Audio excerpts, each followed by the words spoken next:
turned out to be a little difficult, so I consider it not finished. I also need to animate it. So I have two emotes to animate for CrystAAHHL. But I have a problem with that. I used to animate with Flash. I don't use or have Flash anymore. I don't know if I want to learn a new animation program, if it's worth my time, or if I should just delegate and we just hire an emote animator, get it done with. Because time is always an issue with me, but I would have been happy to be the one making her animations and mine too. So I have to think about that, like tonight. It's not something I can do on stream, unfortunately. Like look into animation programs, follow some tutorials.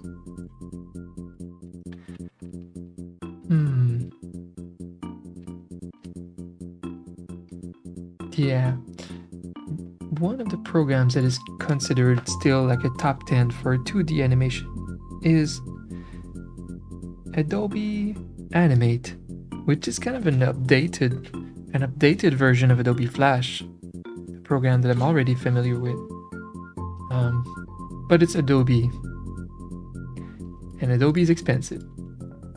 And I kind of pledged earlier this year to just get rid of every Adobe program, because there's always a much cheaper, like equal alternative, including Photoshop. I'm thinking of moving to Clip Studio. So yeah, we'll see.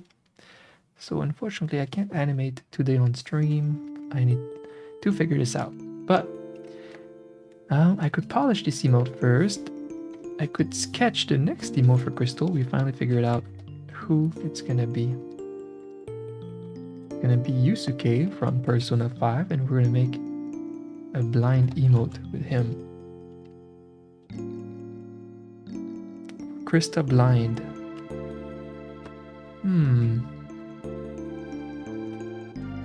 This window's so awkward. Just like that. Yay!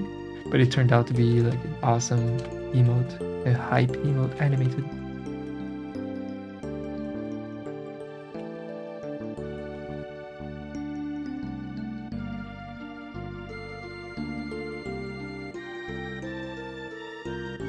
I'm enjoying this super chill music for once. For once we don't have metal music here, just some chill game music.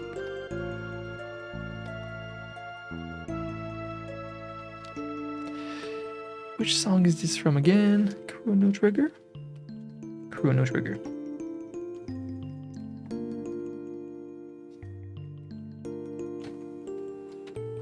With all the love and hype that this game had and still have, it's so odd that they've never made like Chrono Trigger 2.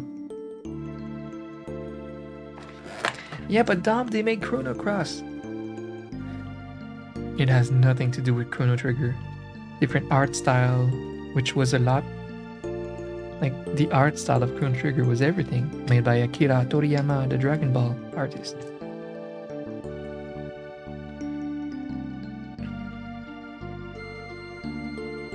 Dugyu, hello! Food eaters in chat. I'm a big food eater, or I was before I started my new medication that has been ruining my appetite so badly. Good to see you. Good afternoon. Happy almost Christmas.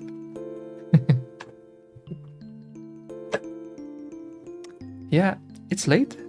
I was dealing with some stuff earlier today, made some calls. I'm expecting a call maybe today or tomorrow from my doctor's office, my GI doctor's office and stuff. It's a small thing. We're actually just gonna talk about my medication side effects. Because this year I've been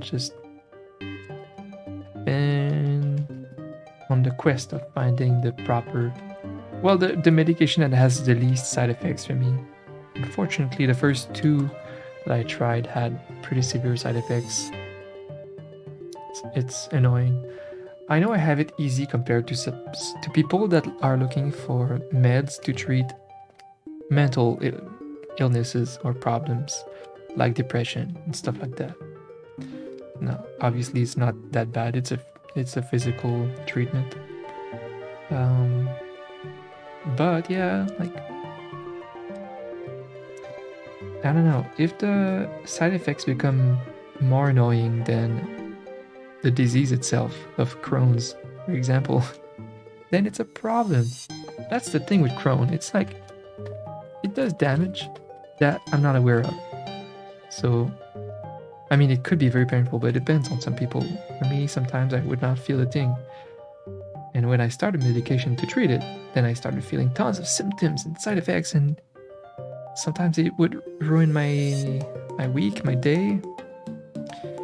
So it's just an odd thing. But it's a work in progress. Like, it takes a while. You just need to try medication, call your doctor, make some changes until it works. I think it's not a big deal. It's just something I have to deal with. That's all. Overall, this year has been an amazing year. Roll, it's awesome to see you. Hello. Good afternoon. It's been a great year. Great place mentally. And I would say physically too. I mean, like, all the weight I lost. I feel super healthy. Yeah, it's just about getting the right medication. Merry Crisis? Oh, yeah. Yeah, very much so. Hi, Pixel! Merry Crisis.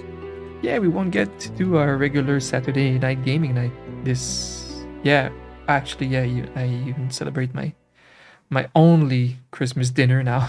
I had like so many Christmas plans and 2 New Year's parties with our different friends groups, all cancelled.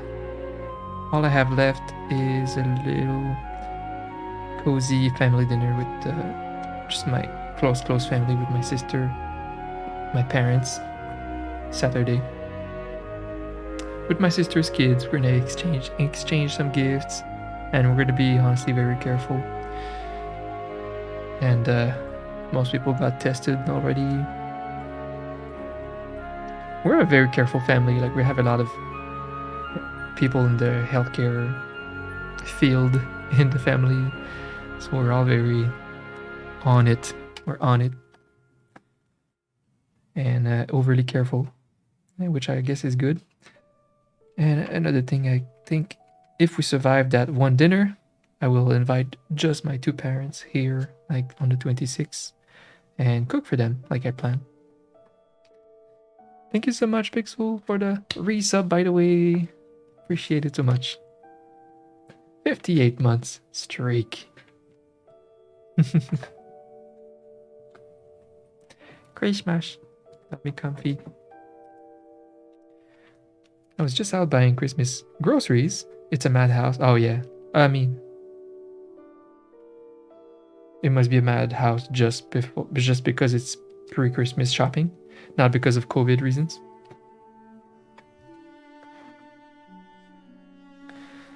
Yeah, I did my last minute shopping yesterday evening. We go late and there was like no one in the grocery store.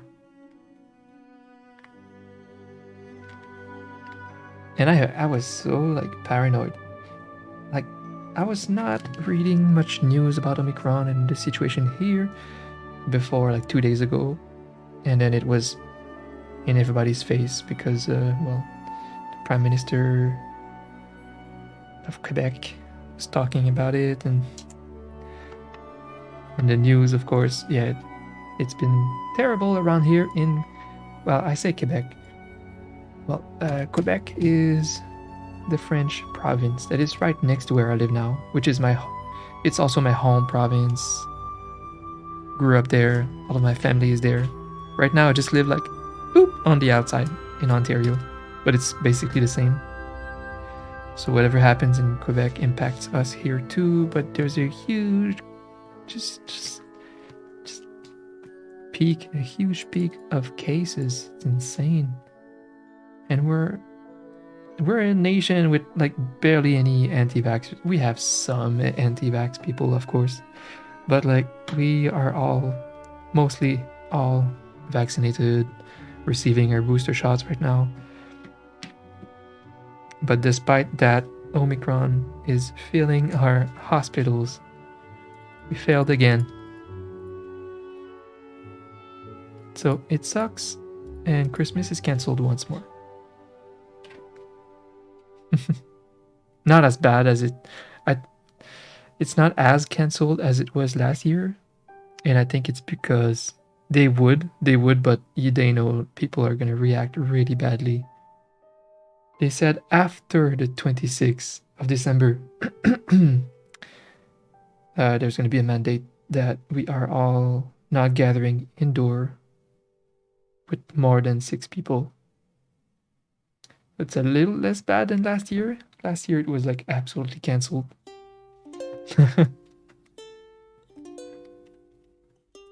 But it's still mostly cancelled.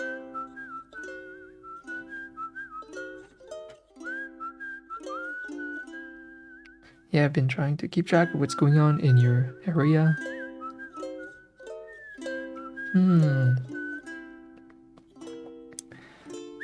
Well, it just means that we're gonna be streaming more the whole next week, I guess.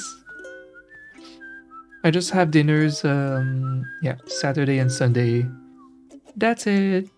After that, we're just gonna do regular streaming. You know, we could have some holiday vibes and hang out, since we can hang out with our families. I mean, some of you guys can, I'm sure, but not here. A lot of people will be at home watching Twitch. We can celebrate with our friends online, right?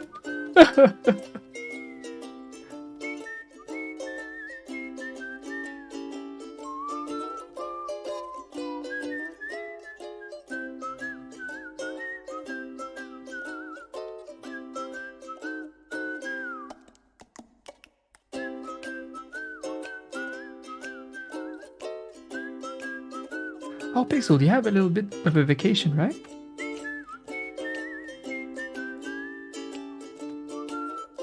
I don't know if it's you who's talked about a little vacation. You deserve a vacay. Just started it. Yay! Pixel vacation! That's awesome.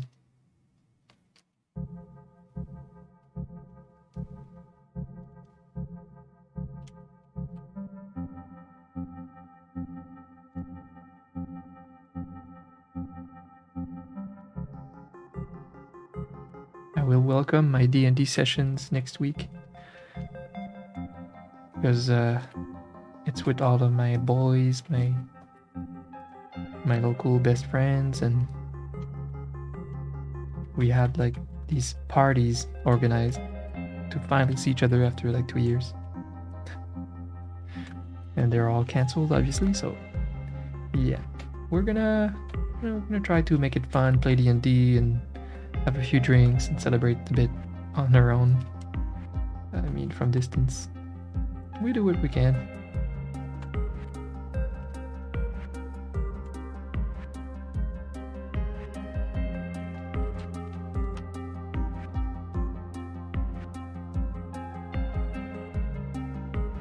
Catch up on gaming and stuff. Yay!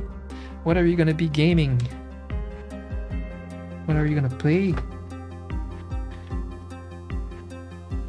Honestly, I wish to make some time soon with one of my best friends.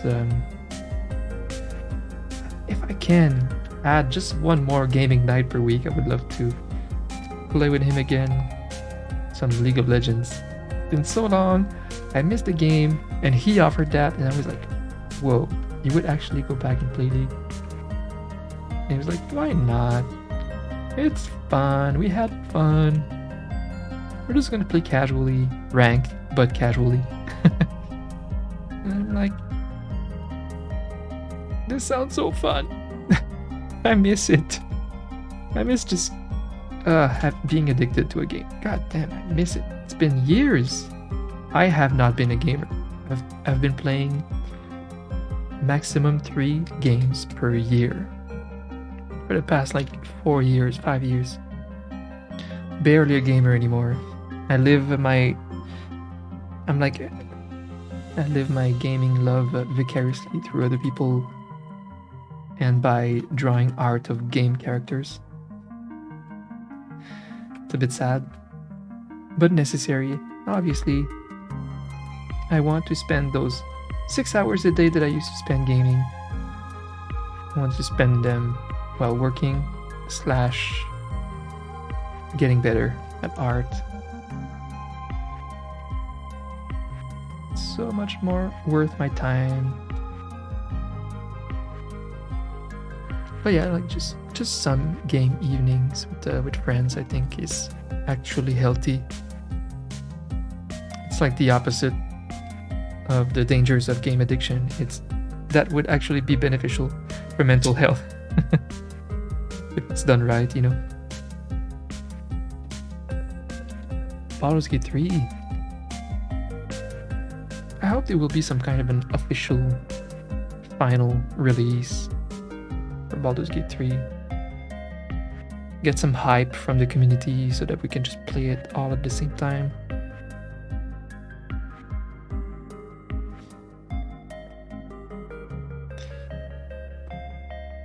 Kena and Witchwood, huh? I don't know these.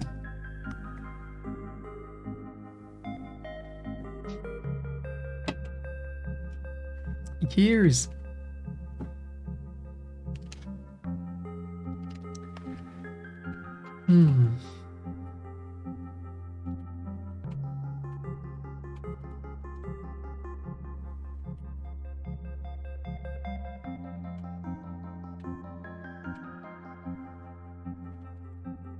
Baldur's Gate. I hate that so much. I hate this business model and I understand it completely. I just hate it. Say that it's how it is these days.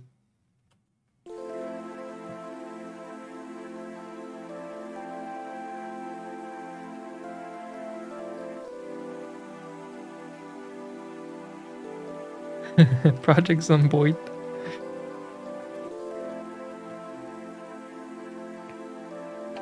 Survival game. Yeah, you love these. Like strategic survival games.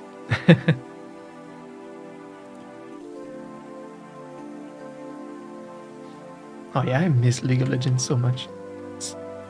It was just such the perfect game for me.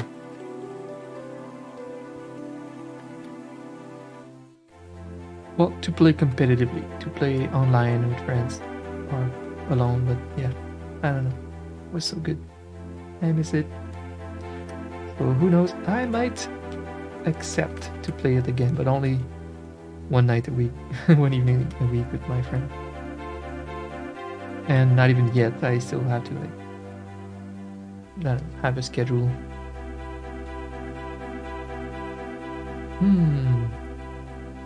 Hi Neru. Good evening, good afternoon.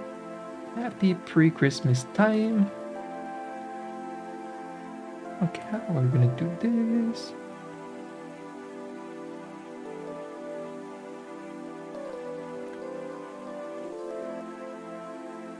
That feels good. Just a chill work stream.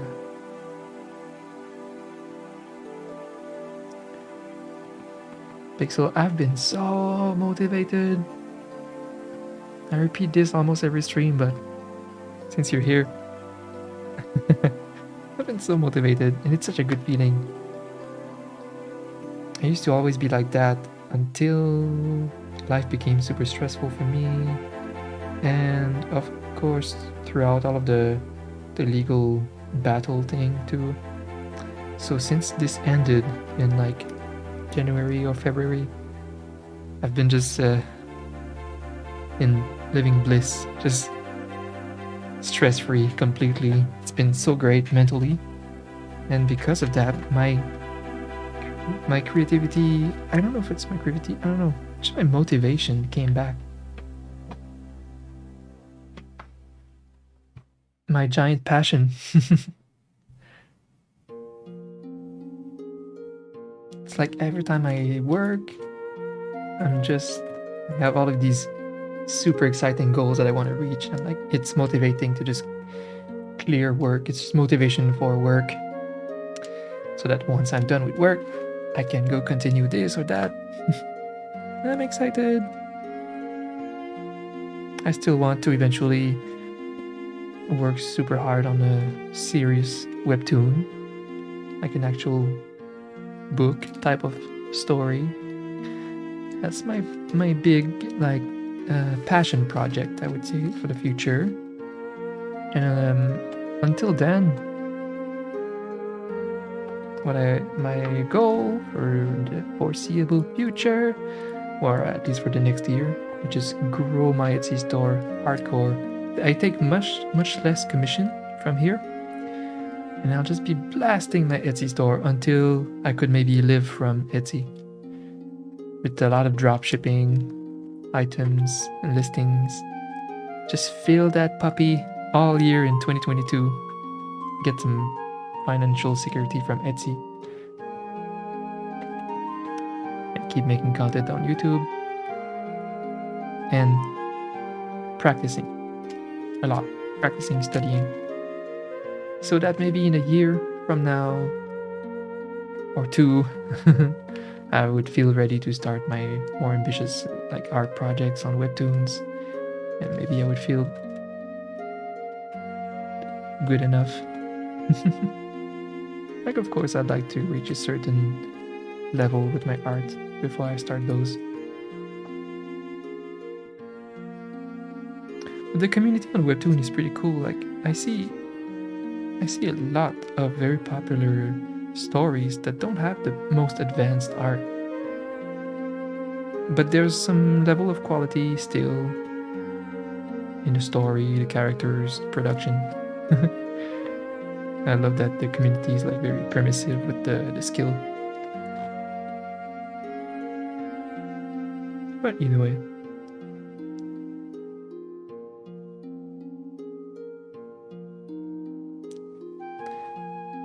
heck yeah,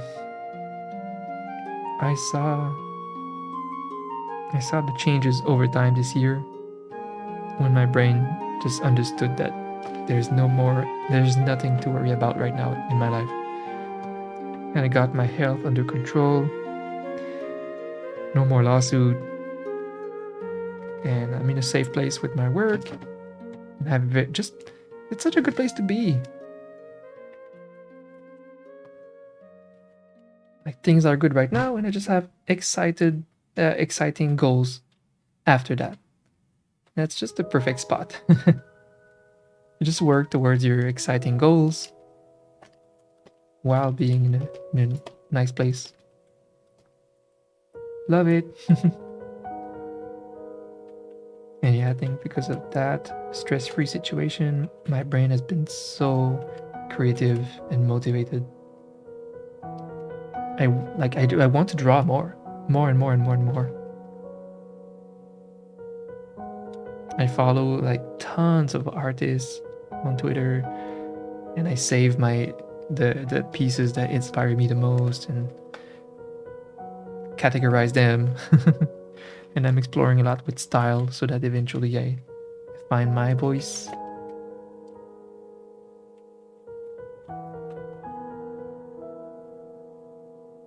I'm starting to narrow it down to almost like 2 styles or 2 or 3 that I have a big interest in, and I'll practice those.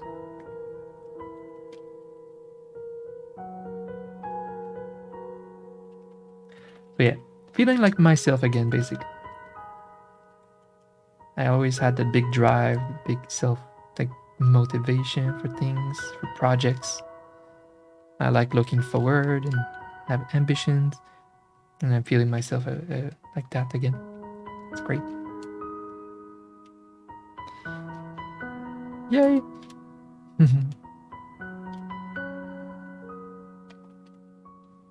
I'm hungry.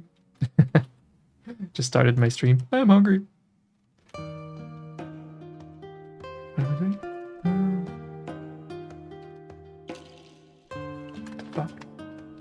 I'm drawing with a white color. What?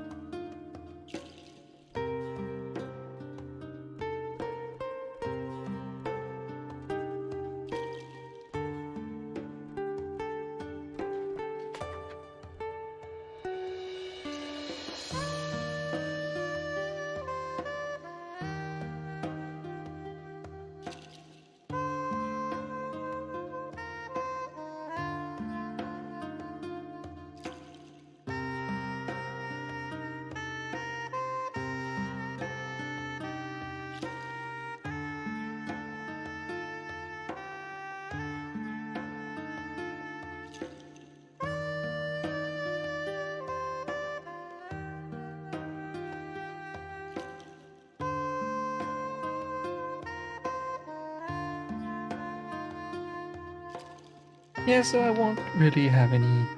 Well, I won't have more free time necessarily this holiday. I don't have like a game I want to clear. But yeah, what am I gonna do? Am I doing anything special for Christmas, for the holidays? Not really. It's just a good timing that my work queue is very, very small right now. It's a good feeling to enter Christmas with. And once it's cleared out, I just have a lot of plans for Etsy.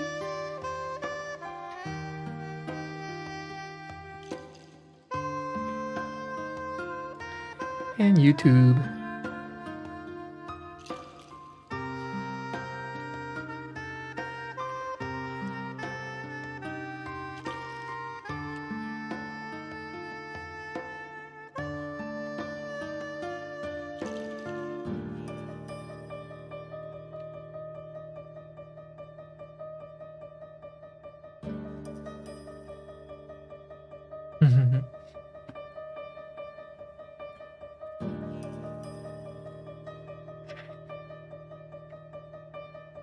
Dominic Metal jamming on that peaceful piano song.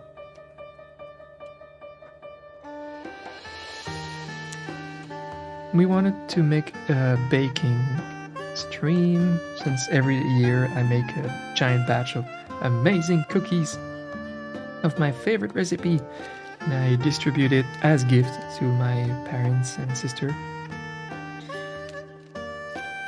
But yeah, turns out we might not be able to stream it. I think I'll have to bake them tonight. Because there was a little bit of a COVID fear in the family, and because of that, we moved things around, moved dates of dinners around. Now we don't have time this weekend to make our cookie stream. That sucks. If we have another idea of something festive to stream, we might. But I'm not sure.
I still have to finish Bloodborne.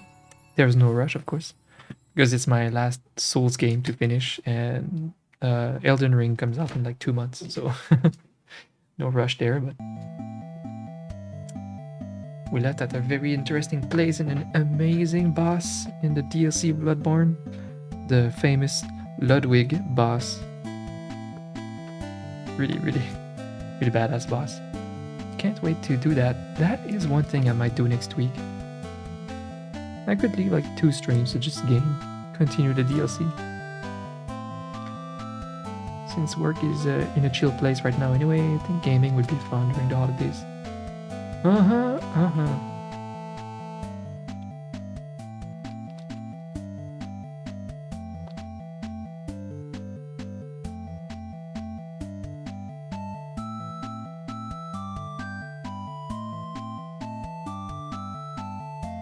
Bloodborne stream hype?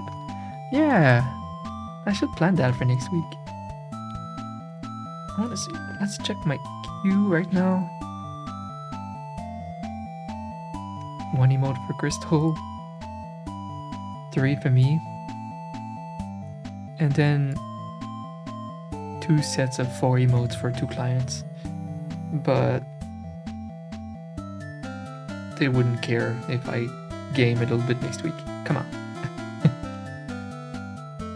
That's totally fine. So yeah, I could do that. I could do that. It would be fun. I could plan like, I don't know, maybe a couple of Bloodborne streams next week to maybe just finish the DLC. We'll see. That could be fun. Yeah, me and Crystal will be back streaming around Monday. When is Monday? 27. Yeah.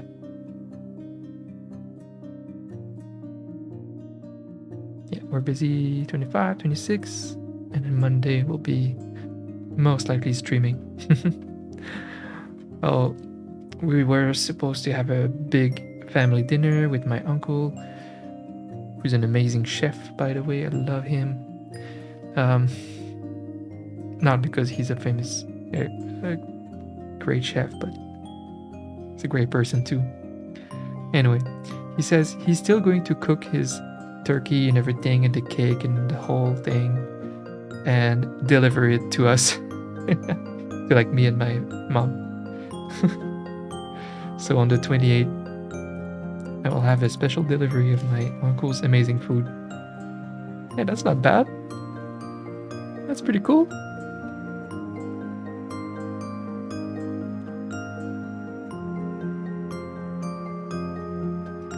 I feel like this music is almost festive. It's a good playlist. It's the right vibe for today.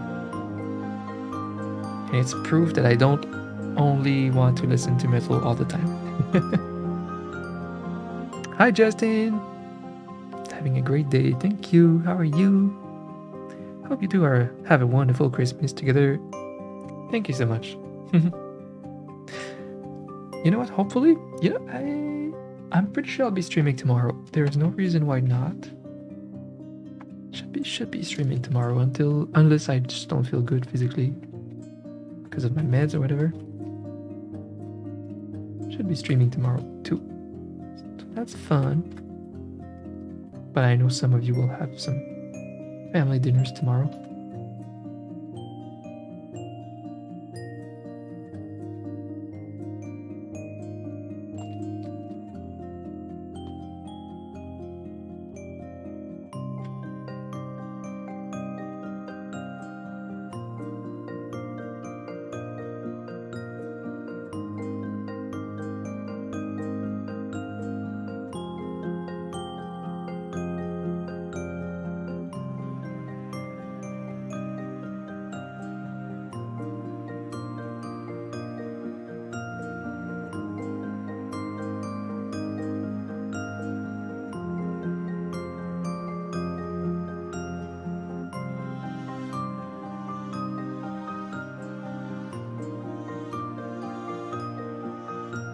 Are you weavy eyes?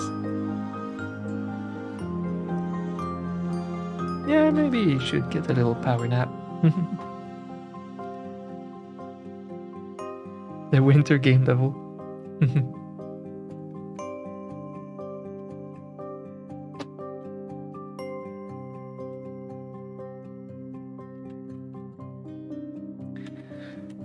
My life here right now is a winter game level. What's the weather in Ottawa? minus 11 Celsius or 12 Fahrenheit.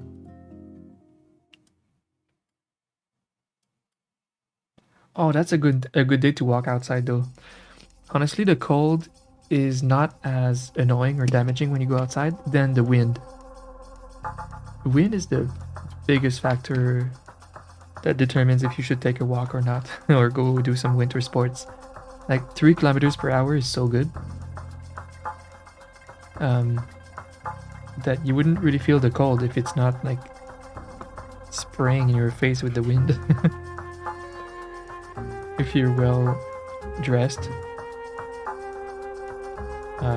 Yeah, I would go outside right now if I was not streaming.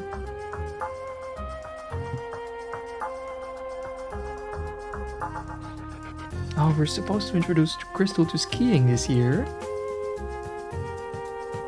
Very excited for that. Definitely a family sport. I was skiing when I was like 5 years old.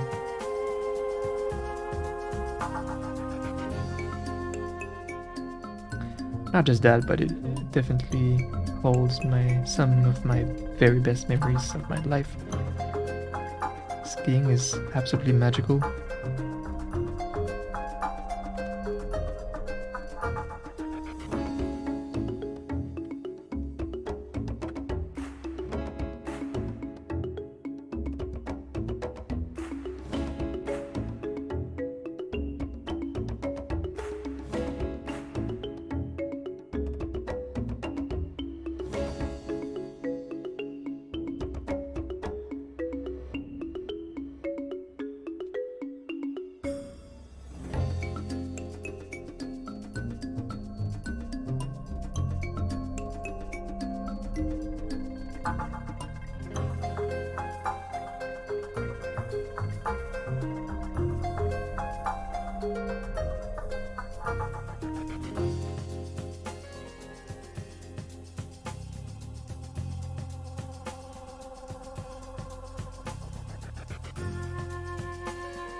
I was hoping to have some time to make a holiday artwork.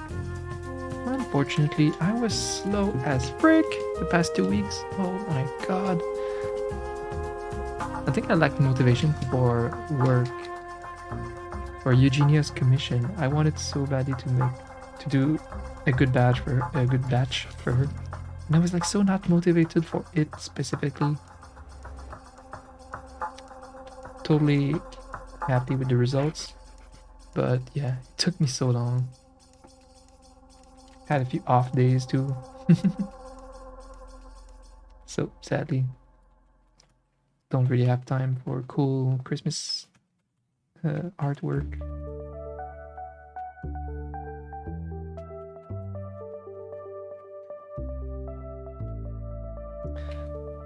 I'm hoping to improve on that too, like getting really like a lot faster at just coming up with nice finished artwork, you know? If it would just take me a few hours, boom, big artwork. Big badass artwork. 4 hours.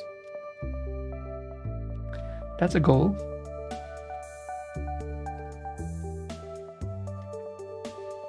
It kind of looks like you skate.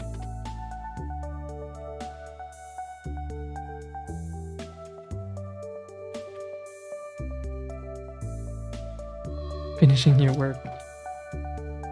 Honestly, for me it's starting it, bro. The hardest part for me is to start an artwork. But almost as soon as I start it, my brain shifts and I often become motivated. But just before giving the first few strokes, I hate it.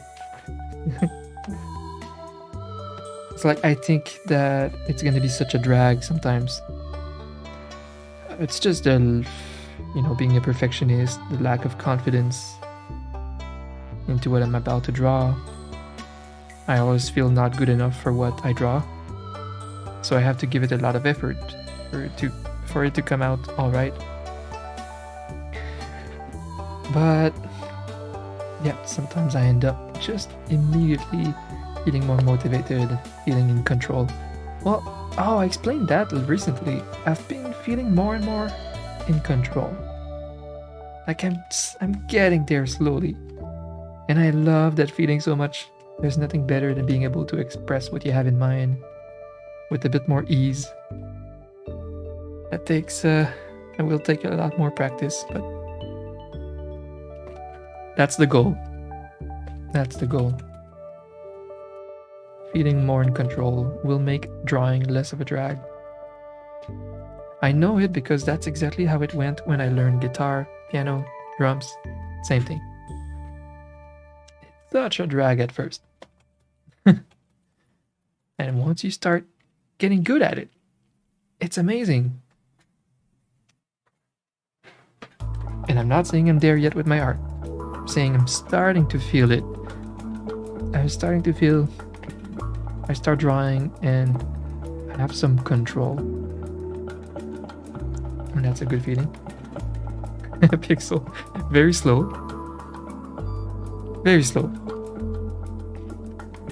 I hope it will get faster. But for now, very slow.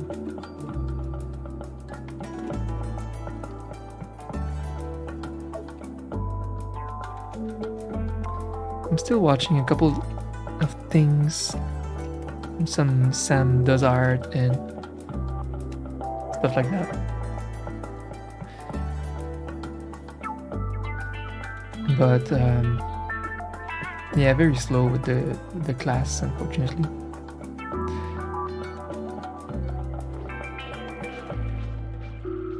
That's one of my goals this next year, since I'll be taking like very few commissions. It's 3 things: Etsy, YouTube, and practicing, which involves like studying more. I want to improve very fast next year.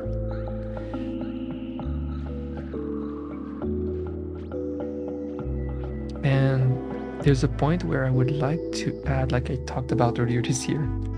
I didn't manage to do that, but I would like to add a routine with my stream where I could do my gesture drawing practice at the beginning of every stream.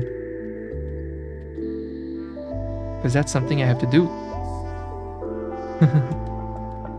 So it's like a homework that we have to do as artists, and if I do that, it's just part of my stream. That could be fun. So that's an idea. I also plan on studying another class after this one is done. Like, just for having 2 different perspectives by 2 different professional illustrators. For example, I'm considering maybe Proco. Proco is such a good teacher, the tutorial guy, and he's very passionate about teaching and learning, and he meets all kinds of pros. Apparently his class is really good, so maybe after I'm done with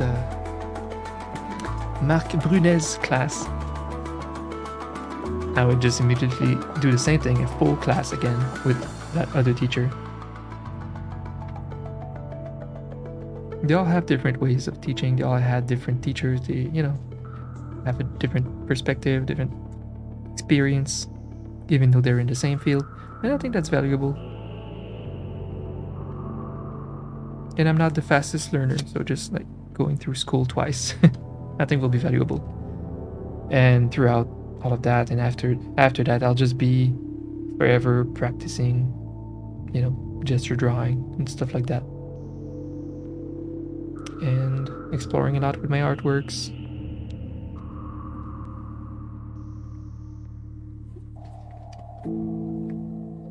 But academics wise, I would feel better if I complete 2 of those classes at least. And then after that, I could maybe specialize a little bit. For example, if I'm going to make an advanced looking webtoon, well, I could take a class for that. Like an actual manga manga printing, I don't know, class.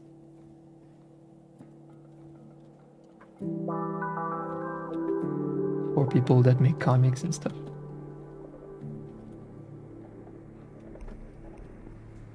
We're never done learning. Just trying to stream. Yeah, why not? I think that at some point I started doing that like a year ago. And I realized that Crystal has some loud music. I figured out that the problem with that was that you can't draw any form of nudity on Twitch. But I figured there's obviously a way to do gesture drawing. Just do the outlines, and then you add some like super quick underwears. You know, you draw the gesture drawing, and then and stuff, and then at the end you add some underwears before you start adding some details, and who cares? Right? Dogglemane! Hello! Thank you so much for the raid. Good afternoon. Hello. Appreciate the raid. Welcome, friends. Yeah, because gesture drawing, obviously, I would have on my other monitor bunch of naked people. Because that is literally the study of naked people. Which is not allowed on Twitch. But yeah, I would just not show probably. I mean, I know there's a way to get a bank of models with clothes that we could do. But most of the time, I mean, I should just do the right thing. I would just put the images on my other monitor and I would draw. Gesture, the outlines. And shit, if I just don't draw freaking genitals, it should be allowed. And or just adding quick undies. And Twitch will be fine. I mean, it's the absolute sole purpose of art studying. So I think I can do that. I'll figure out a way to do that on stream. And it could become a routine. Instead of finding time in my evening to do my art studies. Yeah, if I could just do it at the beginning of every stream, like 30 minutes of gesture drawing. It would be even more fun if I could show the model pictures on my stream so that people watching the stream could do the exercises at the same time. So if you find a bank of models in underwears. What's going on? There's music, it smells good. I don't know what's going on. Oh, maybe Crystal's doing some cleaning for the holidays. Thanks again, Dogglemane. Cute emotes.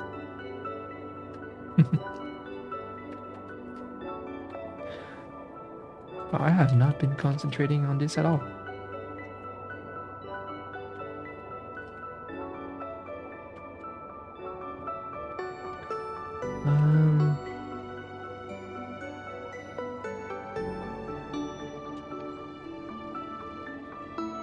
Yeah, that's the gist of his expression. No, it's just about how chibi do I want it. If I want super chibi, I can add his arms like looking blind. Or I could just zoom in on his face.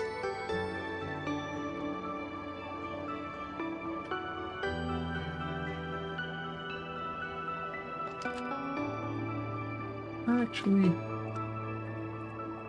he needs his white collar.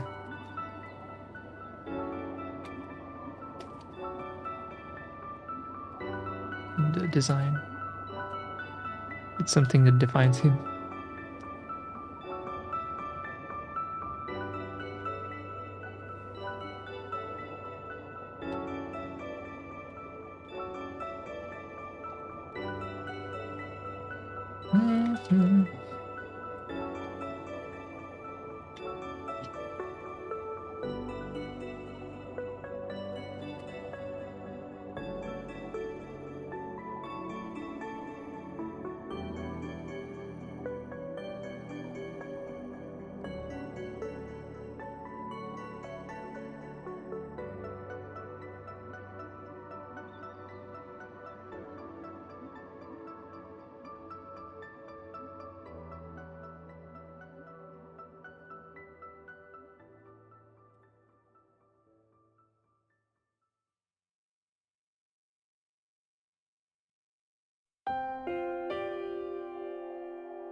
Thanks, Justin. And I can relate to that.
I need more hype than that.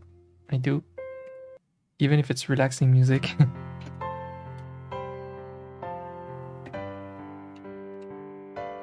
Alright, that's already better.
Yeah, instead of going with like a chibi look, I don't know, I might want to go with him looking, well, less chibi, so we can see his white collar, and maybe add a question mark, because this is really for when Crystal plays Dark Souls and misses everything.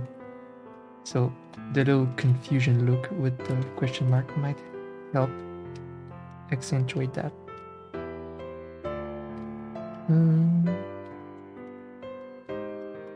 And he would still look like Yusuke.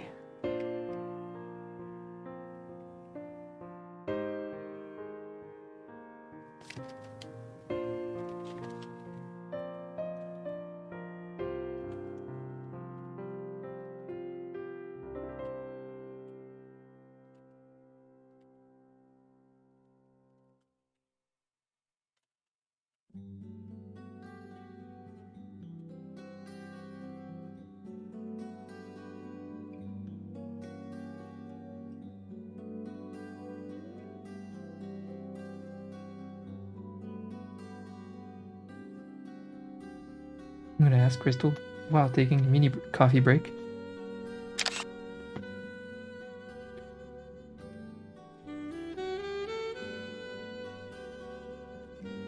The jazzy Mario 1 water music. Okay, I'll be right back, team.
I'm making coffee! I'm destroying your ears with Espresso Chan's beautiful singing voice.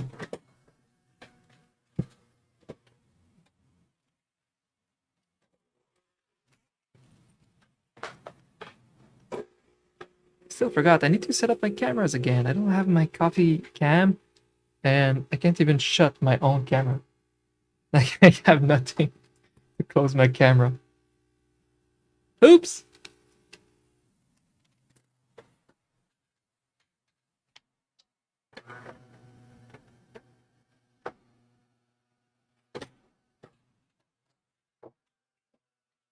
That doesn't get old.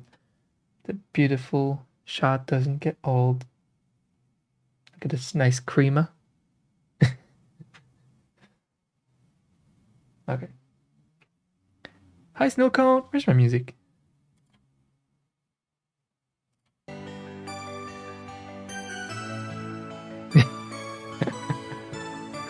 The bongo is so cute. Forgot I made that. Ah! Crystal emotes! Yeah!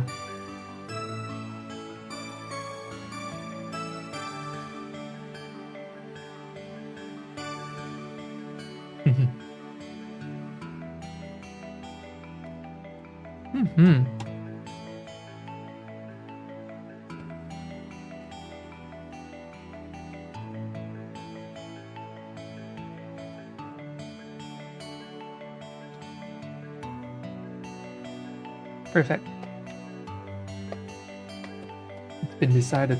I'm gonna go with this concept here. For Yusuke.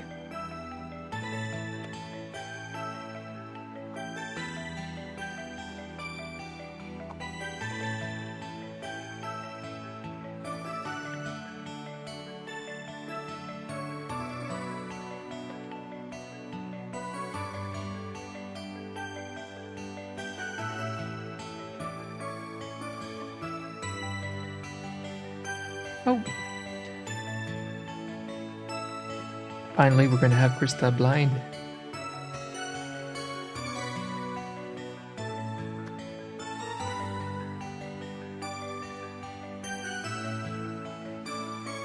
Glasses are dirty. Hate it. I hate glasses. Thankfully, these days they are like an accessory. Like a fashion accessory. But I just wear them because I have to. In my first year of streaming, I was wearing my contacts all the time. Because I prefer just showing my natural face. You know, like, it's not my natural face to show some metal pieces on it. But I quickly had a dryness issue with my eyes. They would dry up all the time as soon as I wear my contacts. And it just worsened over time. Yep. Ah!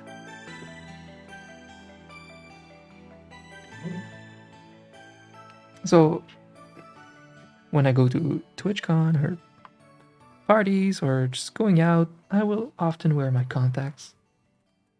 Which is weird because people see me with glasses on Twitch all the time until I go to TwitchCon and then they don't recognize me because I don't have glasses.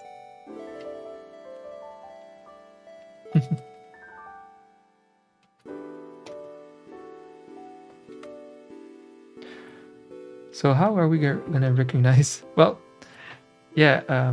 Last stream, someone was saying, what maybe one of you said that it's gonna be weird at TwitchCon 2022 because we're all wearing masks. So how do we recognize each other?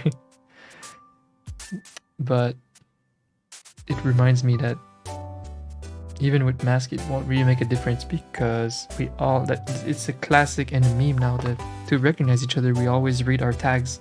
Our Twitch tags. We meet someone that we think we know, look at the Twitch tag. Hey, it's you! And especially streamers, when they meet their fans, the fans know the streamer, but the streamer doesn't know the fan. But they might know the Twitch name, so they look down. Hey, I know you! It's like, recognizing a face, but in the form of a name.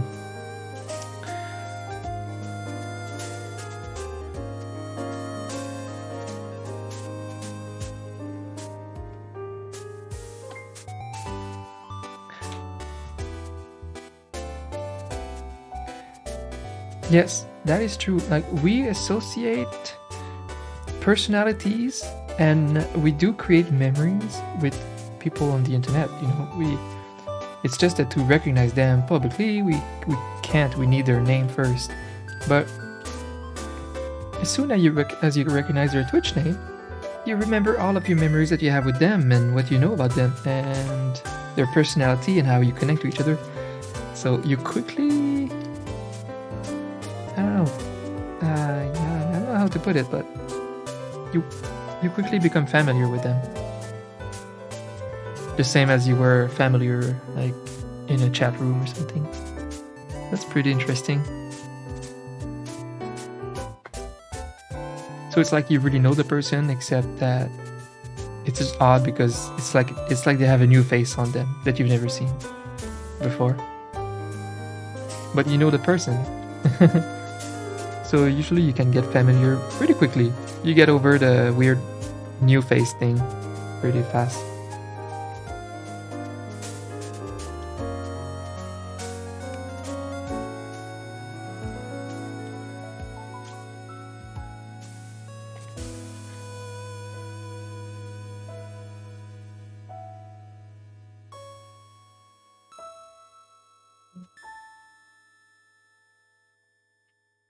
It's funny because I met Pixel in person first at the community meetup with Nadia's community. A streamer friend of us.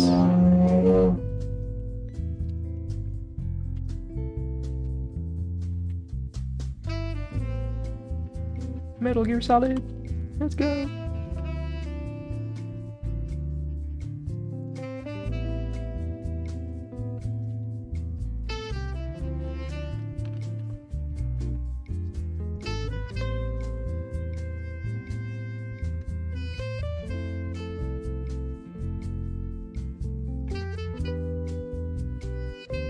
The first Metal Gear Solid, when it came out, it was one of the best video game of all time. It's kind of underrated still.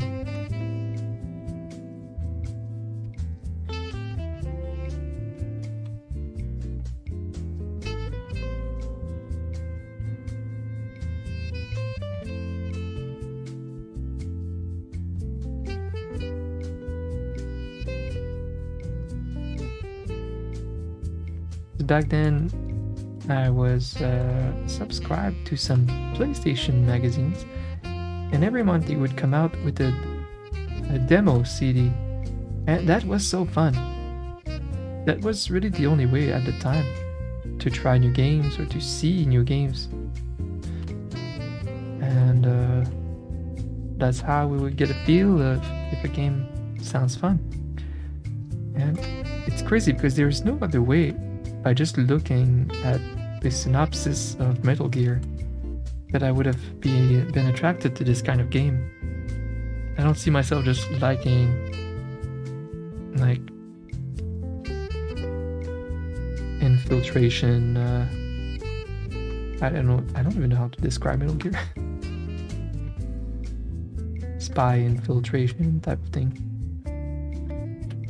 But by just trying it, I saw first a trailer, with the amazing music and all of the creativity of it, with the characters and everything. It was so amazing. And then there was a playable demo the month after, which was also insane. They had me convinced. So I bought the game when it came out, and I played it like 3 times. It was an absolute masterpiece. It was not just a normal infiltration game with guns. It was so abnormal, actually. It was just made by a genius called Hideo Kojima. It was so witty, funny, extremely well written.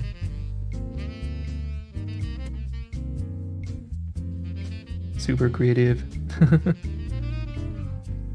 Oh, it was amazing.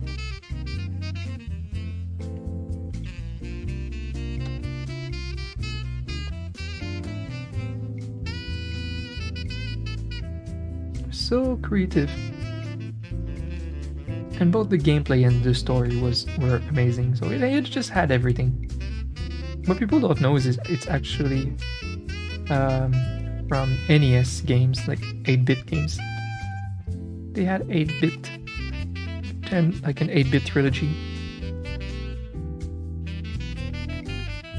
I emulated some of them. They were really good for the time. I didn't have time to play it further and like beat those games. And obviously, since they are NES games, they are extremely hard. Flash impossible. but they were well made. They were well made, like little 8-bit infiltration game. Get in a base and like wait for guards to leave.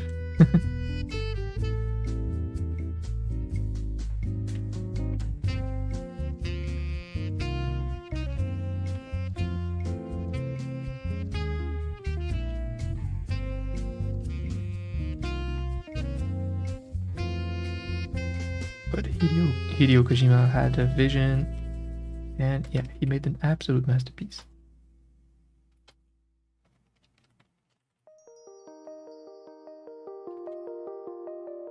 That's in my top 3, I think, favorite PlayStation game. But it's hard to say. PlayStation had all of my favorite games of all time. The first PlayStation, there were so many games.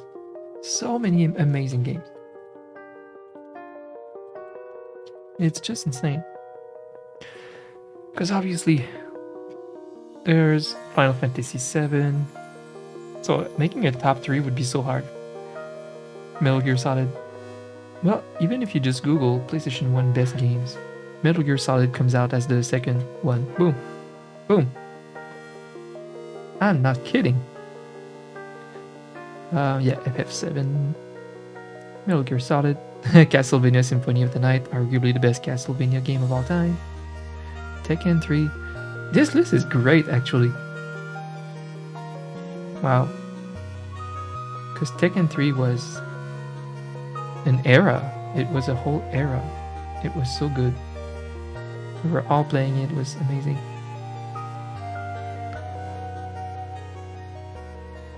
Yep, Gran Turismo at the time was the best, like car RPG. Silent Hill, which I owned. Resident Evil 2. I mean, come on. Street Fighter Alpha 3 is such a good game.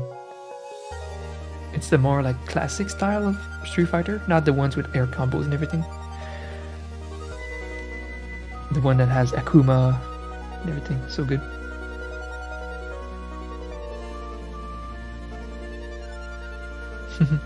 Yeah, Final Fantasy 9.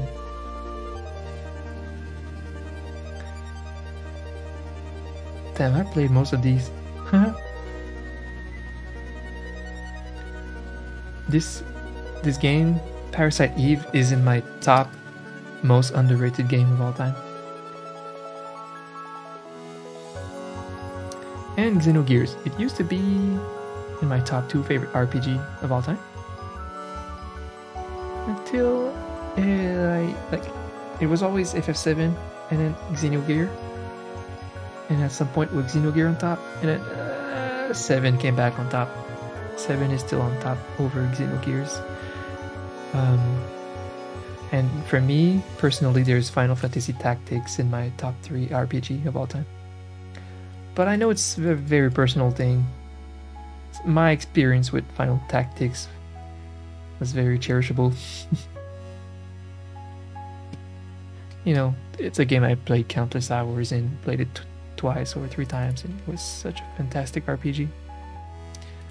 Crystal played it last year, so she has a very unbiased approach. You know, she played it in modern times, and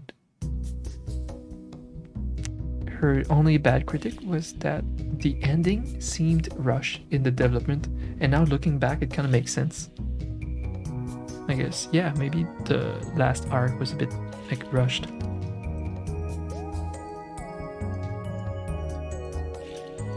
But overall, the game is a masterpiece.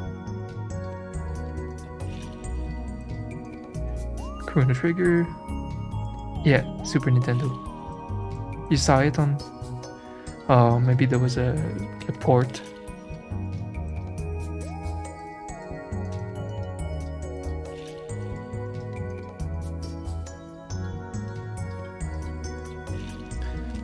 Yeah, there were, I think, 3 Metal Gear Solid on the NES and then 1 PlayStation 1. And I think 2 and 3 were PlayStation 2. They were much less good. They're still good, but much less good than the first one. And then sadly, I've never played Metal Gear Solid 4 and then 5 and whatever is next. I have Metal Gear Solid 4, just I've never taken the time. I will though. Hopefully. Because I do love these series, but I kinda... I don't know. I stopped playing them.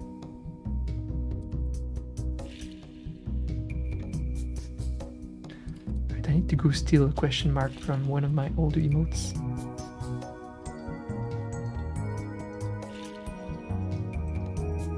There, the Genshin Impact one.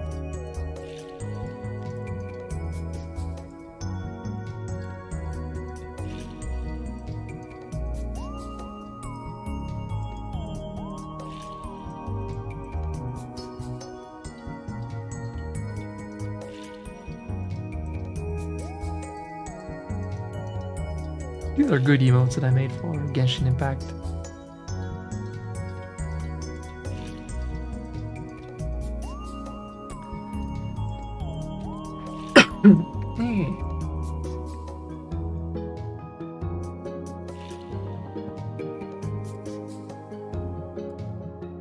Damn it. Ah.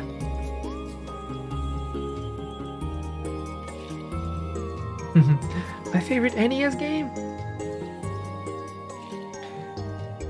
Kirby's Adventure. And in very close second place, it would be Super Mario 3. Wait! It's such a hard question. Because I love Mega Man so much too. Well, that's my top 3. Like, Mega Man 4, probably. Mega Man 4. And Kirby's Adventure, and Mario 3. Mario 3 is by far the most nostalgic one for me. Played with my little cousin all the time. We played this game so much. Especially in the early days of the NES. I mean, it was a very accessible, beatable, great polished game.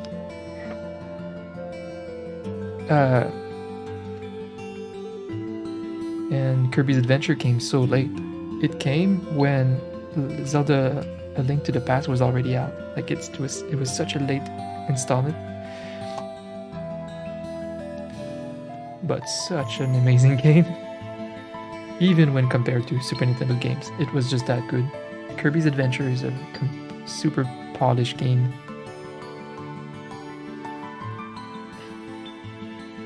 Bucky or O'Hare? Really? Let me see. Little Samson. I do know very well Little Samson. I finally found it again in emulator a couple years ago. Was so happy to try it again. Snow Cone. I'm such a big fan of retro games. There is a time that I'd like to have again my Friday retro night. Like bring back this night, the retro night in the schedule. For now, I'm just on the grind on too many different things that I can't afford doing that. But I will absolutely bring back my retro gaming night at some point. And we're just gonna play a bunch of cool retro games. Yeah, the Bucky game.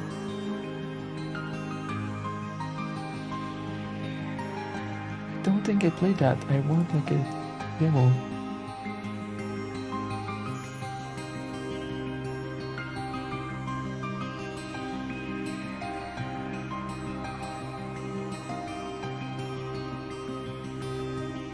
Yeah, I've never played that game. Obviously, the only games that we could play back then is what was available at the video store that you could rent or buy. But we were poor, so we were never buying games. We were just renting every weekend, a little $5 or whatever to rent a game with a movie, you know. And it was a very small section, and all I could play was there. There was like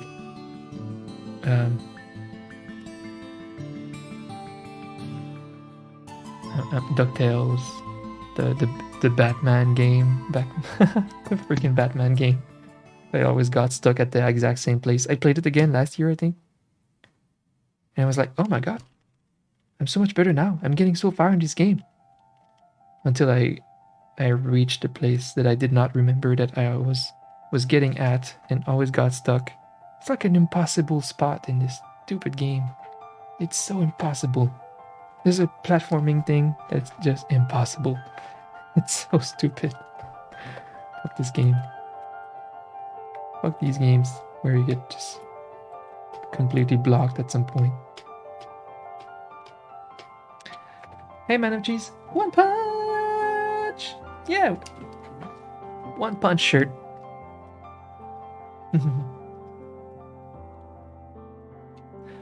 Little Samson. It's a great game.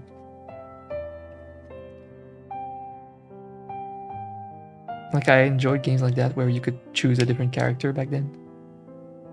It's so funny. It was a big deal when you had a lot of freedom with your characters and your movements in NES games because it was rare. So when you could fly, it was such a big deal. Like, I like games where you could find a power up to fly, for example. So that's one thing that Mario 3 had, and it was so cool. Little Samson, you could choose different characters. Ninja Turtles, you could choose different characters, and that was fun. It's about 2K US. I mean, it's okay. Not worth buying unless you're like a huge collector. I'm not a collector of anything anymore. I get too emotionally attached to objects. I made the conscious decision to drop any type of possible collections that I could have. So I'm very happy with emulators and Steam games.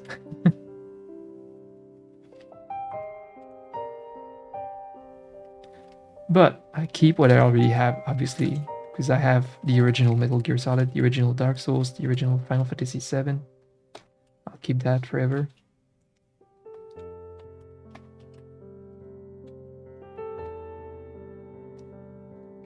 Not me making only one emote in the stream.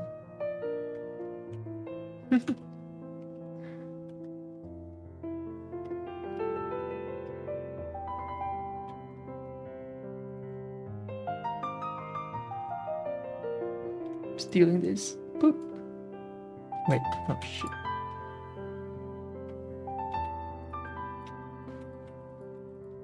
Ah.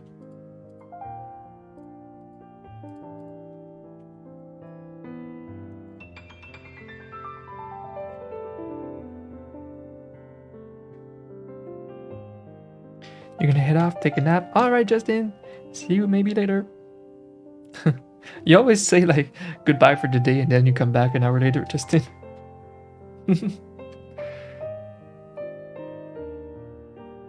Yeah, some of these games were so rare.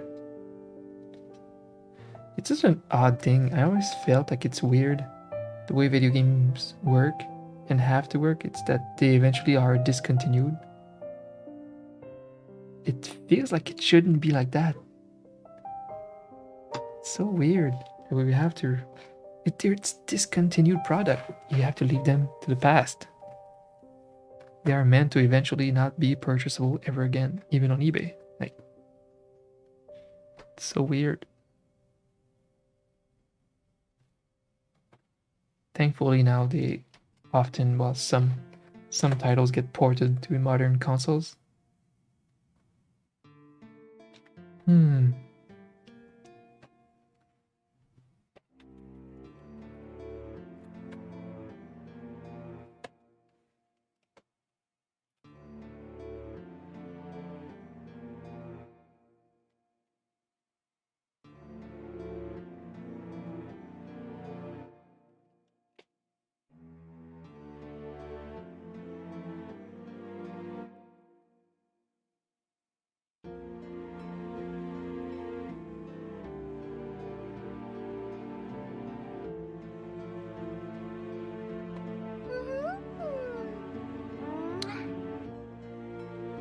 Welcome, friend.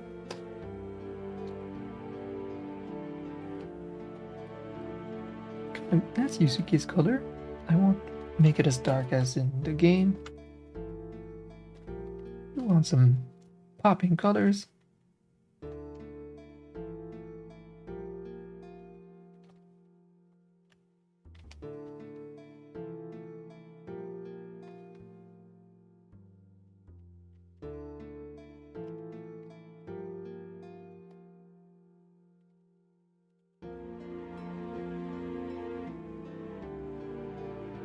Is it very pale skin?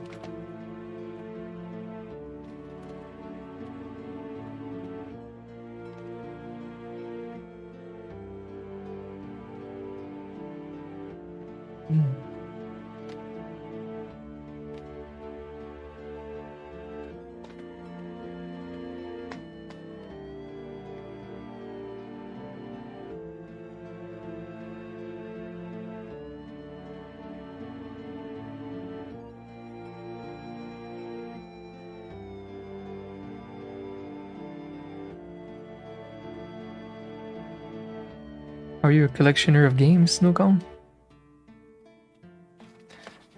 Collecting stuff is such an expensive hobby.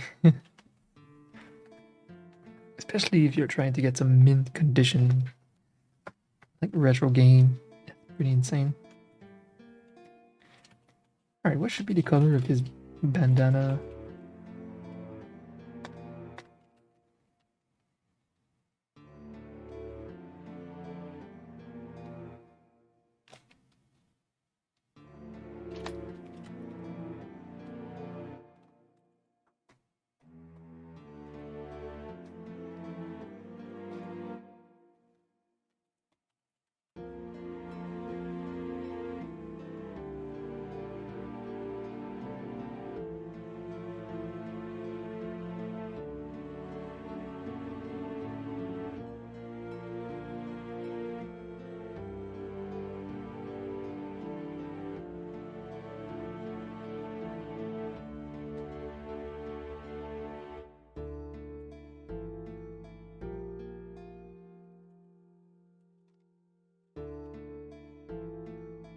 I'm finally catching up with the show Supernatural. I was a fan of the show, and it was so annoying when they announced that they were ending the show that I couldn't let myself watch the last season. So I'm watching it now. Well, I'm like one season behind actually.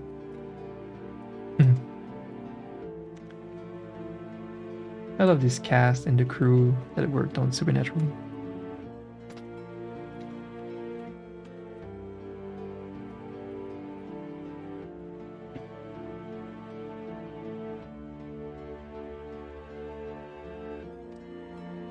You kept the old games? Yeah, me too. I would definitely not buy any old game.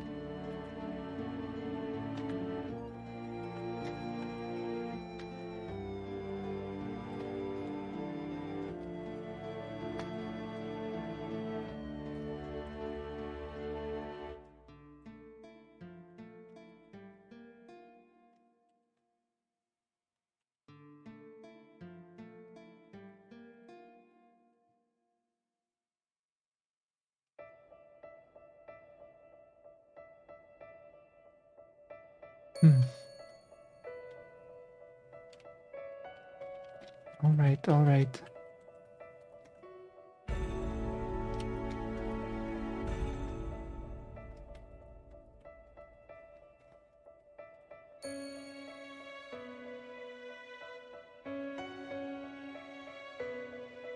Boop. All right, now we can try every color of the rainbow.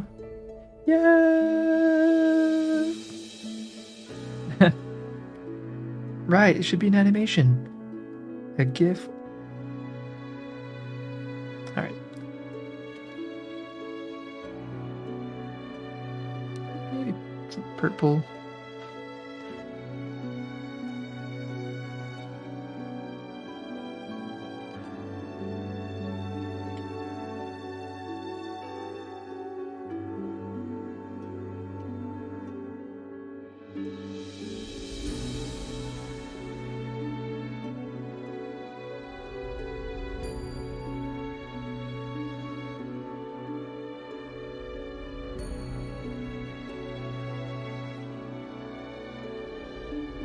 So his bangs are an important factor to keep because it makes it recognizable, makes the character recognizable. But if they go over the bandana, then I don't have a lot of bandana. I don't know if I want a warm color.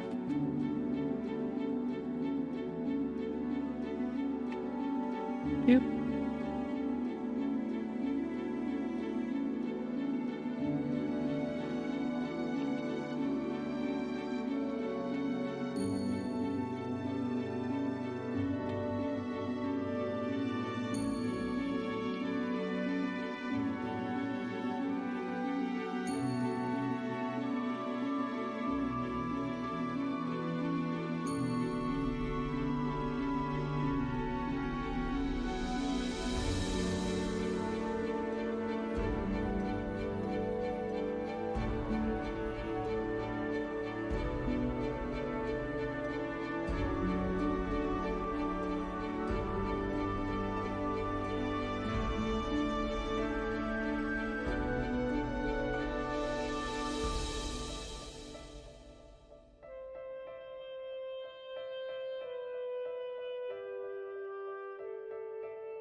Woo.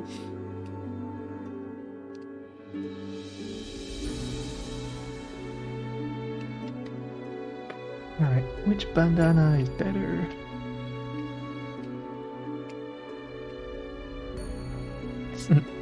Salmon slash pink. Purple. It's blue. Teal. This other blue. And red.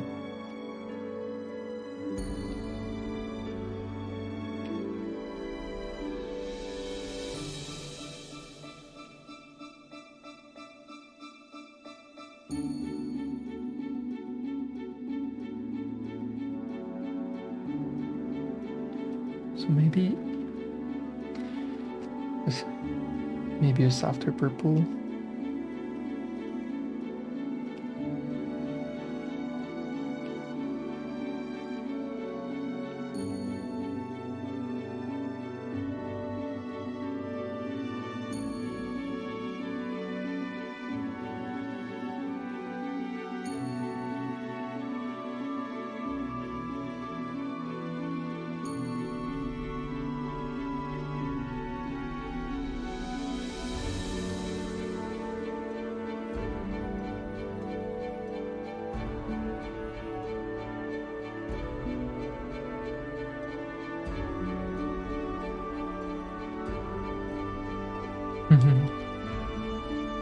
Could be snow cone.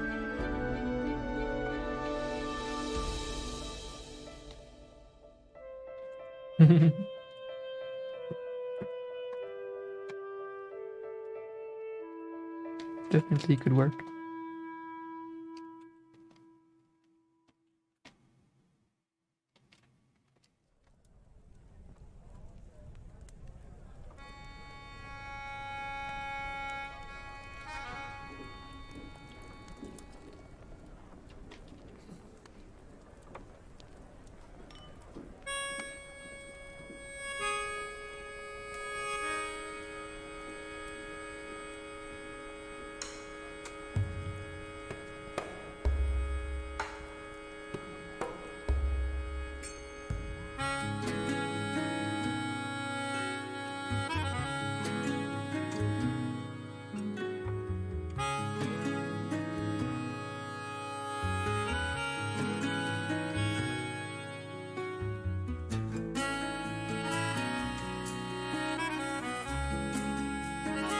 This is Yusuke from Persona 5.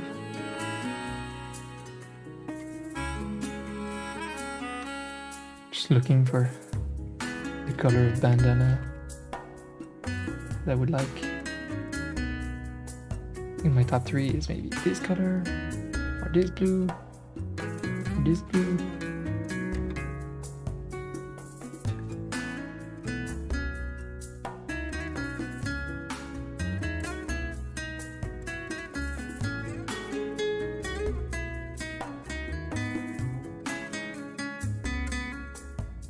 So far, which one is your favorite? Pink, teal, blue. Even though they're technically both blue. It's just pink, teal, blue.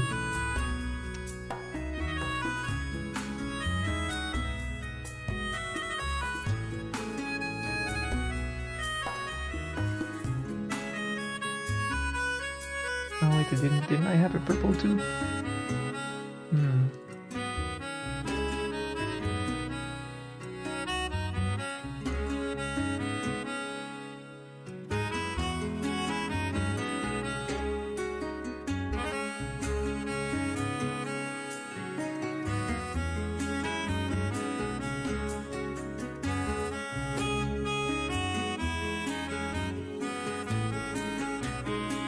I'm so bad today, but I'll take my time. It's whatever.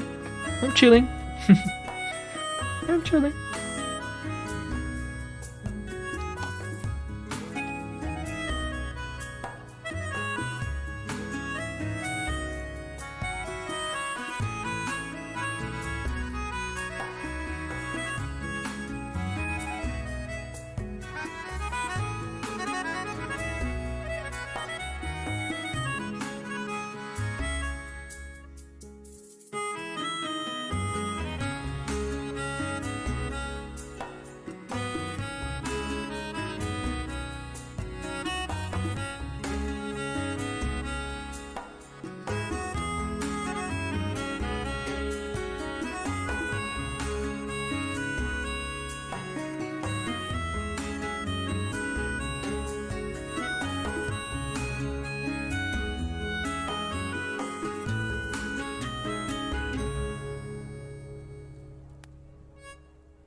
Bloodborne next stream. Next week. That sounds like a lot of fun.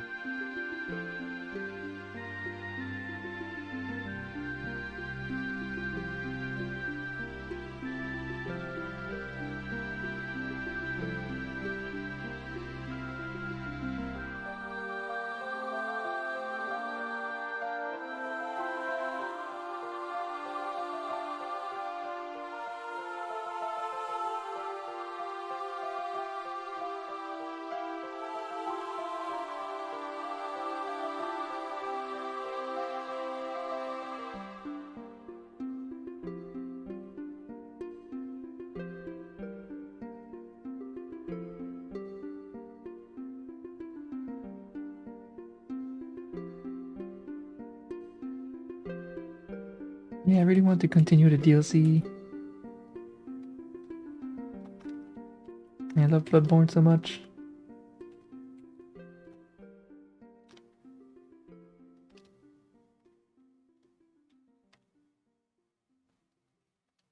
So that could be a nice holiday stream. Or even week. I could maybe have a few Bloodborne stream next week. That would be fun. Bubbles! What the frick? Thanks to Atmakutu of Shadows for my sub-gift. To me 5. That's awesome. Thank you, Makuta. And hi, Bubbles. Thank you guys so much.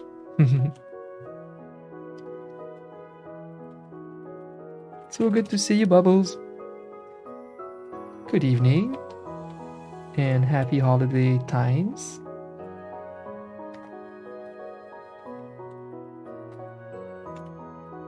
Even though Christmas is mostly cancelled in my area, we're still gonna have happy times.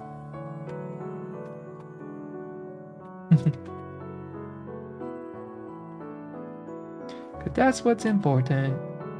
Happy times. Aw, thank you. Everything is amazing for me right now. It's been a good year, Bubbles. And hopefully all is well for you too.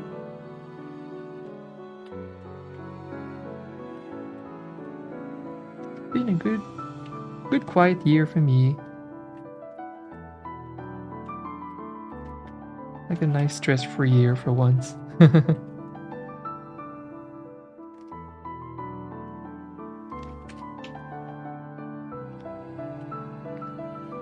I quietly got better at art too. Just getting there, you know, we're on the grind. On the grind.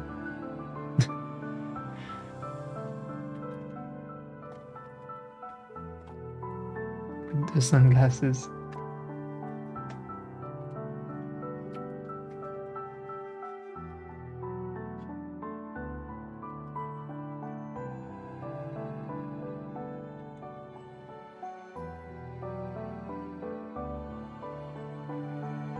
Now we're making some emotes for Crystal, and after that it's for me. 3 emotes for us.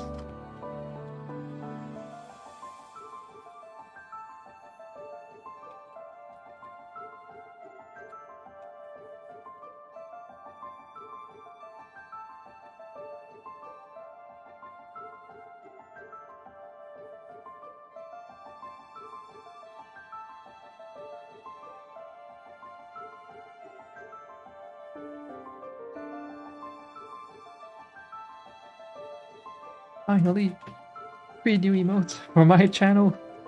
It's been so long.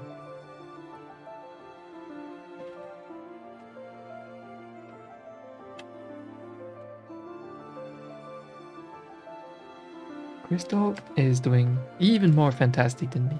If I said I had a good year, you should see Crystal. You should see the other guy.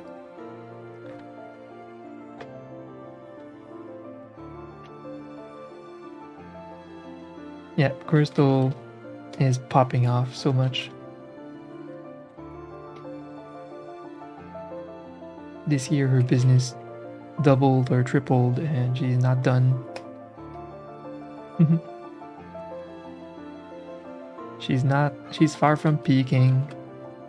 So she's doing amazing. You should see her YouTube channel and her stream. It's very, I don't know, she reached like pretty big streamer status and definitely big YouTuber status. So very proud of Crystal and her insane hard work.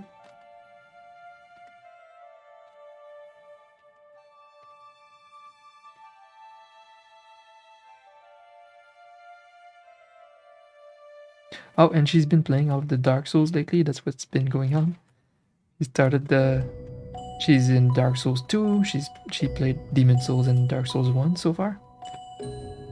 And that has been a blast, obviously, for me to watch, since I'm such a big Dark Souls fan.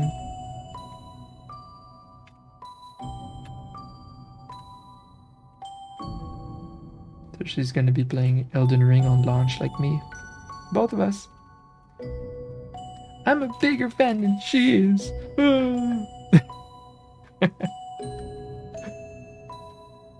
No, it's been very fun watching her play my favorite game. Well, I mean, still is. It's ongoing. CrystAAHHL is a big streamer now. CrystAAHHL is big streamer and big YouTuber.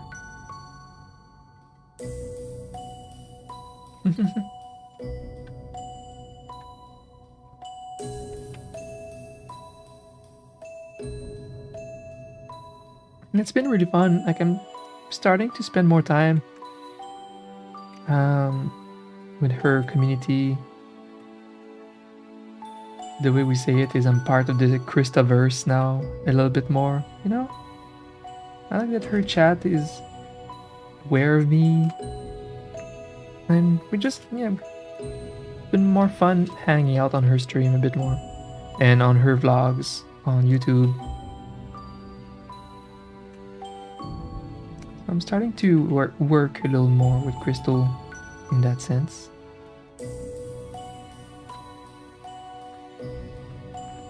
Hi Alan! Good to see you!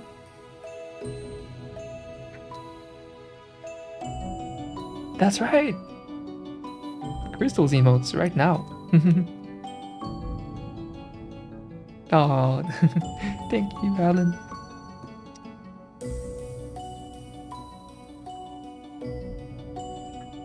Yep, February so far. We will both be playing it. She'll be using the PS5 and I'll have it on Steam. We'll play it at the same time-ish. For me, I don't know how I'll do that yet, but I would like to find a way to make a special content out of it.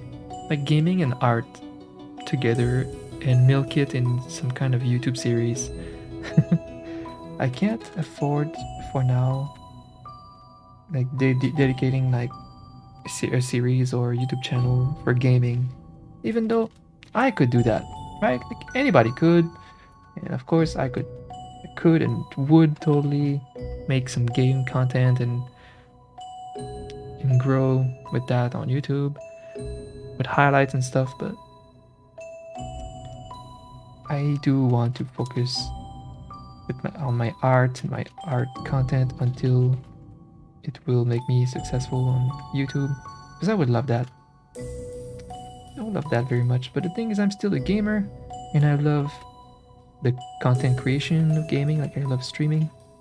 If I could find a smart way to merge the art content with gaming, that would be insane. That would be so good. I have just a vague idea of the concept so far, but I could make a series out of Elden Ring. I'll think about it.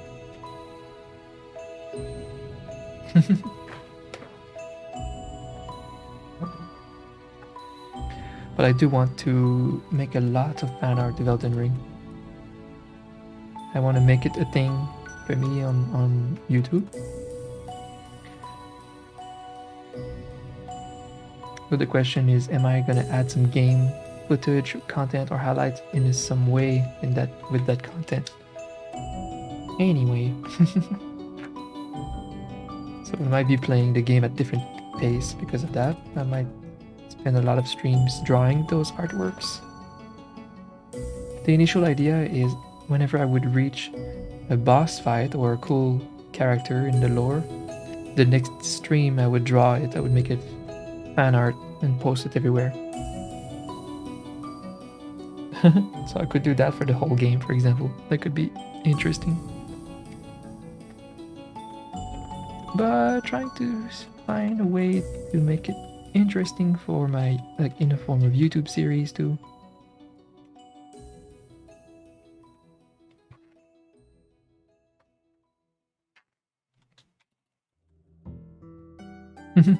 Your new favorite popcorn emote.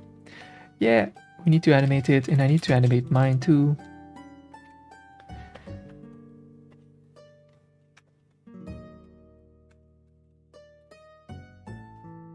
But yeah, it's been fun. merging with CrystAAHHL a little bit more with our presence online, working together more. You know, I'm filming with her all the time now for her dance videos and stuff, so I'm gonna be more part of her vlogs, stuff like that. And you know, it's the same way that collabing for any streamers is good for business. In some way, it is going to help me a lot too, because if one thing that I lack is organic new viewer traffic on my stuff as an artist. So collabing with another streamer like CrystAAHHL by default is a good thing for me. But it's something that's just fun to do too, of course, as couples, content creators. So I will spend more time, like, I don't know, on her stream and on her YouTube and stuff. We really wanted to do a little cooking stream for the baking. We do that like once a year normally, but the Christmas dates for us changed overnight yesterday, so it's all a big mess, and now I need to rush those cookies tonight, so we won't be able to stream it. So I don't know if we'll have some kind of holiday special stream like next week. I don't know, we would need an idea. Noja, hello, welcome. Yours is so cute too. Of course it's cute. Dummy Pop. Because it's Lila, one of our two mascots. In Christmas mode with the hat. But I'd like to animate it. Like yours. Of course yours is the motivator. Because the way you use it is really how I would use it too. It's so good.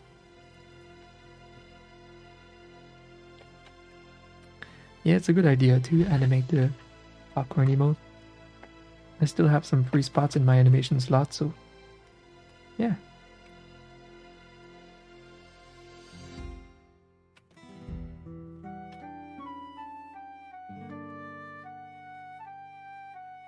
Yeah, it's like, I am being entertained by your misery.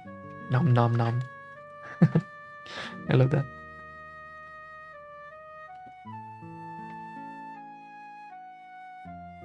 A poutine cooking stream? Not yet. That has been requested once. No, so far we didn't do a lot of cooking streams. Just a little bit, because we're very limited in this apartment. It's a very small apartment, tiny kitchen. I love cooking though, so that is something that I will absolutely make more in the future when we get our future home. Because that's one big criteria for me with my next home, is having an amazing big kitchen. To fully enjoy life, I will need a beautiful, great kitchen with an island. And I'll definitely do more cooking streams with CrystAAHHL. I'm a little bit of the chef of both of us, but CrystAAHHL has been learning so much. I mean, you know, she learns a lot from me and from just the experience of cooking a lot of recipes. She's great at following recipes, and if you do that often, you become a good cook, kind of by default. Because we learn from recipes. You're a good chef if you perfectly follow recipes already. And then, eventually, it's about learning how to improve on these recipes, understanding the flavor profile of most spices and everything, and have some good basic knowledge of how to make a good steak and cook different things in different ways. Once you have all of that, you're good to go. So yeah, I teach her a little bit with my own knowledge, and we cook a lot of recipes together, and she's getting really good. But the difference is I have the passion for it. She doesn't enjoy cooking. But I love it. So yeah, I'll be making a lot of streams for that in the future. you know, streaming and content is definitely a factor in like which type of house I'll choose. I would love to have a nice backyard if I could stream from my porch and draw like from the backyard and chill, or even have a nighttime bonfire stream in the summer, stuff like that. Visions. Or nice big windows in the living room from I could stream from there sometimes, and you see the snowfall in the background. Streaming dreams.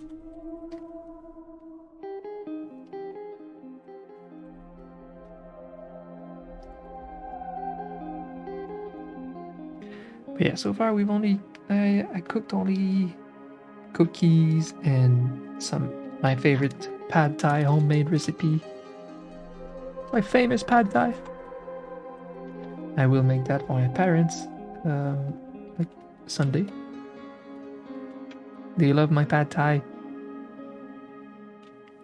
And I made this recipe the best way possible. I think the best way possible is to try authentic recipes, multiple ones, figure out what you like the most about each, and then from them you create your own. So then you have like the ultimate pad thai.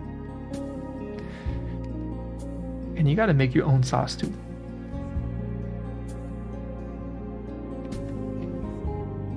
With the fish sauce and tamarind.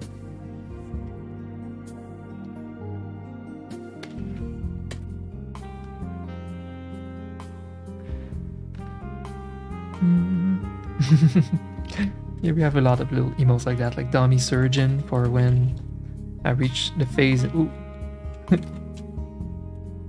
The phase in some of my emotes where I destroy everything to make it better.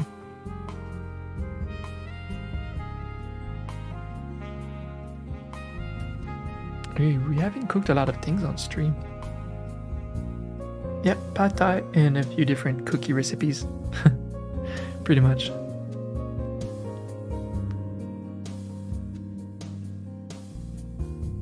Poutine, I mean, you know, poutine would just be buying cheese curds at the grocery store. Well, you know, we could make our own poutine sauce.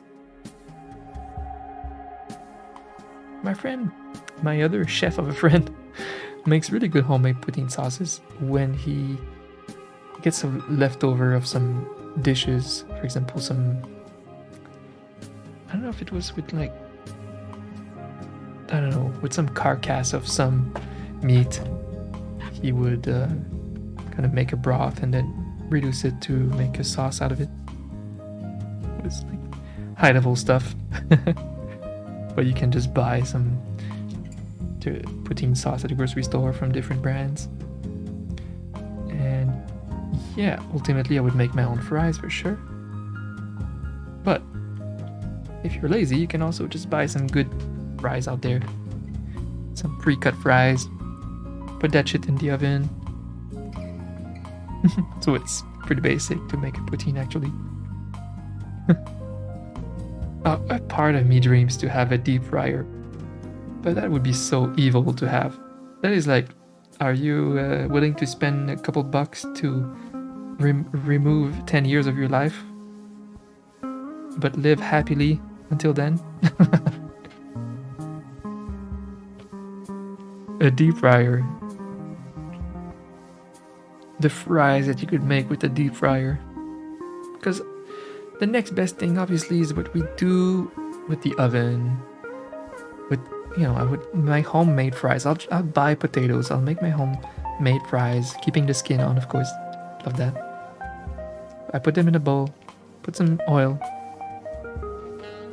like friable oil, like peanut oil, for example, and then mix it up so that there's oil everywhere. Because when there's not oil everywhere, you get baked potatoes, but not fries, you know? So you need the oil everywhere. Drop that on the baking sheet is my trick. And yeah, so I make some pretty good oven fries, but damn, a deep fryer. A deep fryer. Have you ever made fries with a deep fryer?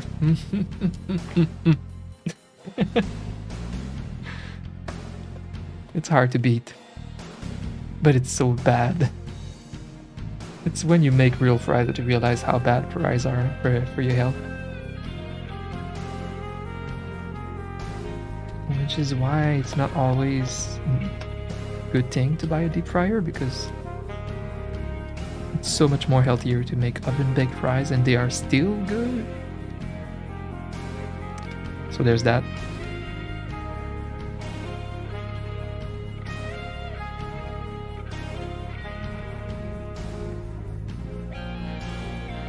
Dummy chef went, oh shit, it exists.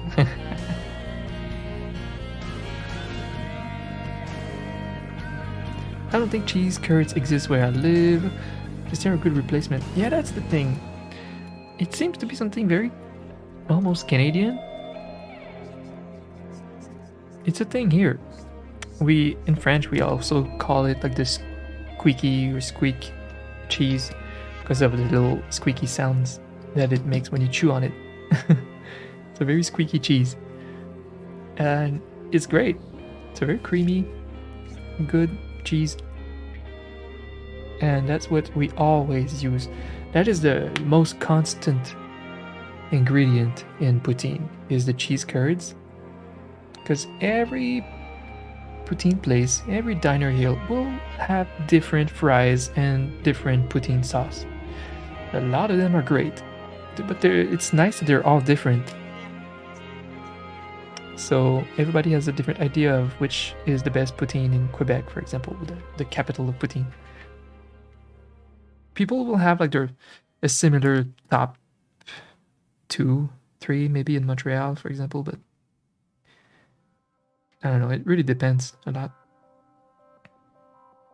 I know where I would send people if they visit Montreal. I will say try these 2 poutine places.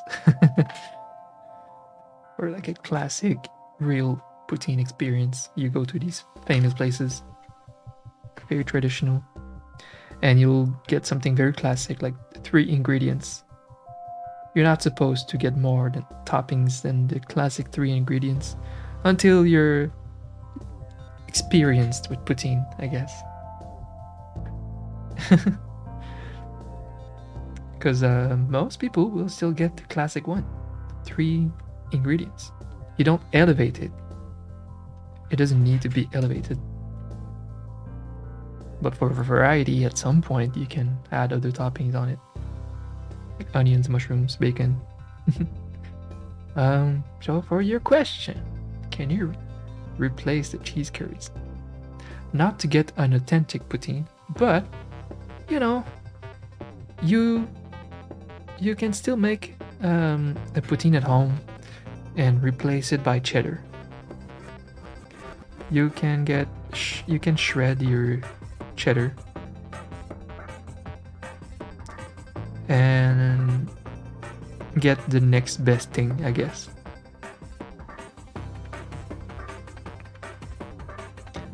I've done that. We do that. It's far from the authentic poutine, but if you get actual poutine sauce, some good fries, you just shred some cheddar before adding the sauce, and it's all right. It's all right. It's gonna be good, but it's not traditional real poutine. It's a good replacement, I guess.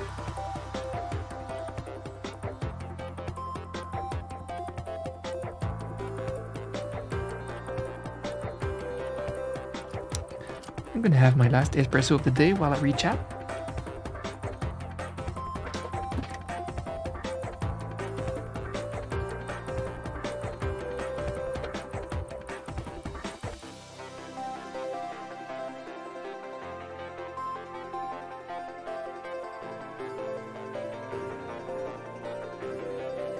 Hot take: oven baked potatoes taste better than fries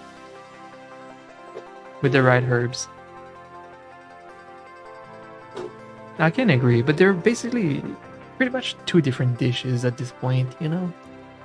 Like the amazing fries that me and my father make during summer for barbecues. They're amazing. But they feel like a different dish completely than like French fries. I don't know. I don't know. They're all good. Yeah, you're shredding cheddar. When I make poutine, I use cheddar because I have no idea what cheese to replace the cheese curds for. Yeah, definitely cheddar. I don't think, I don't know, like mozzarella is the classic for pizza, but I feel like cheddar is a little bit like stronger in a way, and I think cheese curds are too. They're almost bitter, salty, creamy. So I guess cheddar is the next best thing to replace it.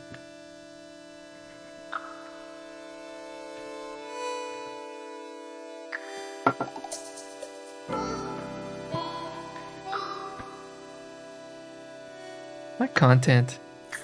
Why would anyone watch my stream, guys? My content is literally nothing. It's just hanging out and drawing some commissions extremely slowly. And I'm somehow having fun. Jesus.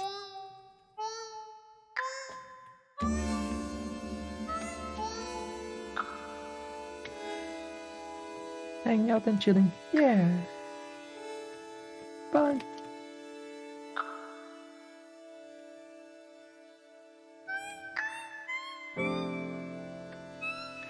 Yeah, it's weird at first to be on someone else's stream. I'm like shy on Crystal's stream. Not because of the amount of viewers, because if I have this amount of viewers, my community,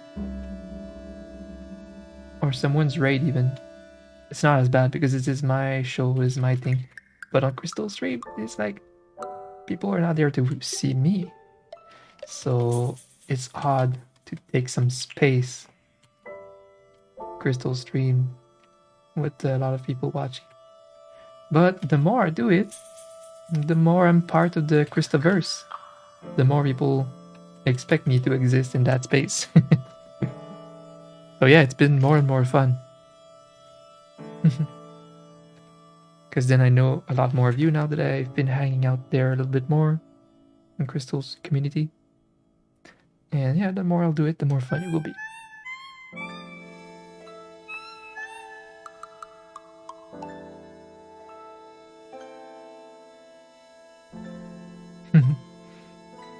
Good vibes?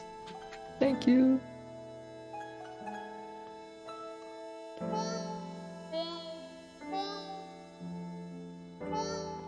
Oh yeah, oh yeah. I fixed it. I fixed my machine.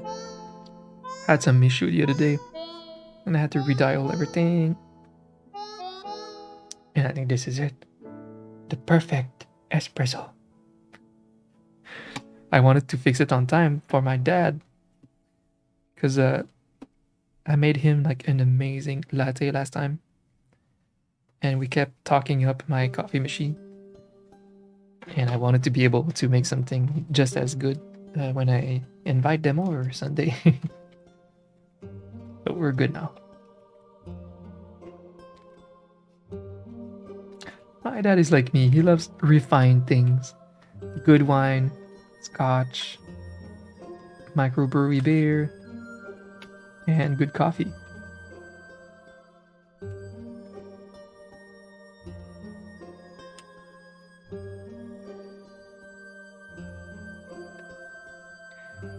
Am I done yet with this? I mean, let's see.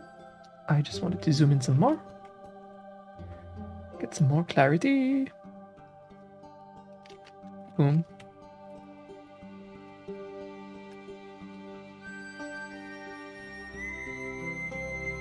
Boop.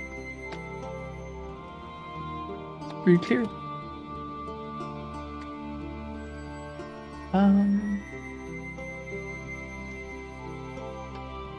Is there room for an eyebrow or something?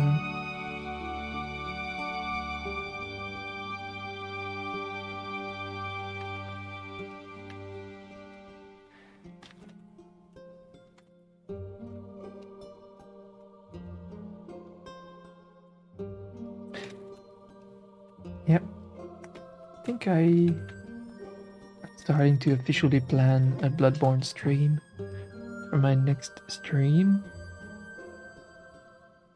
If not my next, definitely next week. And maybe more than one. Because it's gonna be holiday, I should chill a little bit. I should finally like finish Bloodborne's DLC. I'm like early in the DLC and I'm very excited for it. It's my last little bit of content for the whole Souls series before I'm all caught up.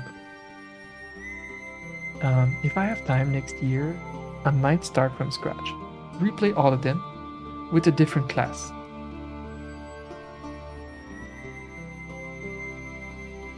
But yeah, so Bloodborne next week, definitely. I will only have like 8 emotes left to do for my clients. It's super chill, and I think I can afford like spending a couple streams maybe next week. Just streaming games. I don't think my work will pile up during the holidays. I'll just have 8 more emotes to go early Jan, and then I'll pop off. Fill my Etsy store, draw cool artworks. I'm excited for 2022. I'm so excited. It's doing everything I've been doing this year, but better and faster, basically. Because I'm doing everything right already.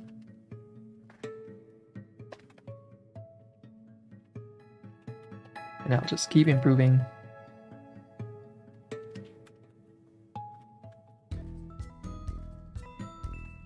Perfect.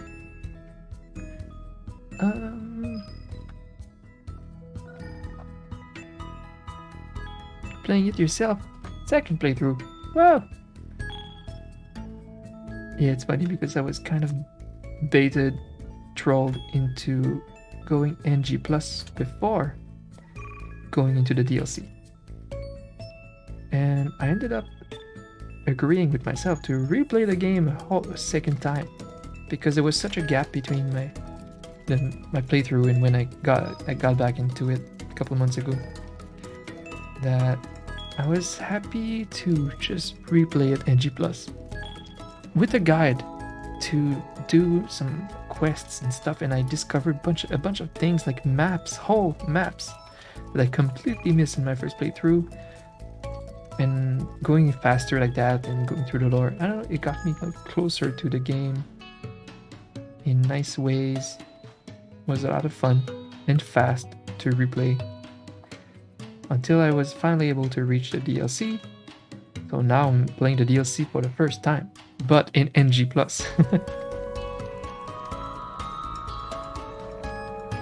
I don't know if it makes the bosses any more difficult than they were supposed to be, but I'm also a little bit higher level, so I guess it's the same. So I'm just gonna have a lot of fun with that.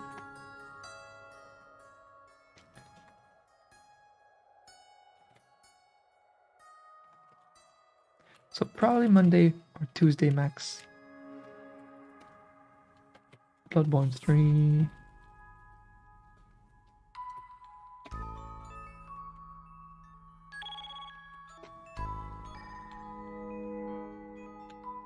Sunday I'll try to, I don't know, finalize Crystal's emotes. I really don't know what to do about her 2 animations. I wanted to make them. I realize I don't have the tools anymore to animate.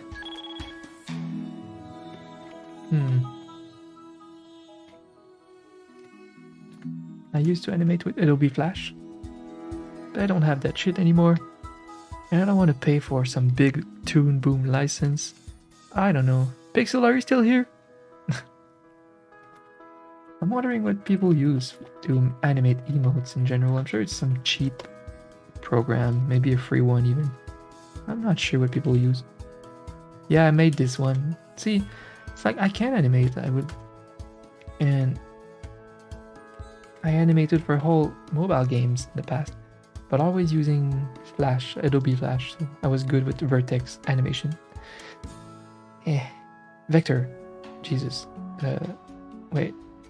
Vector. Yeah.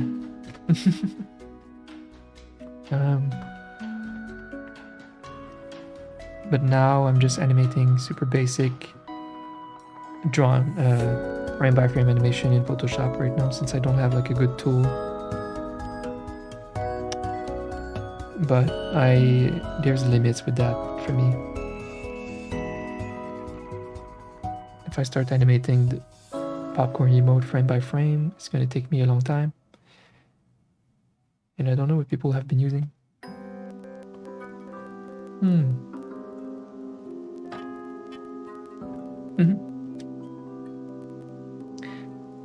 Thank you.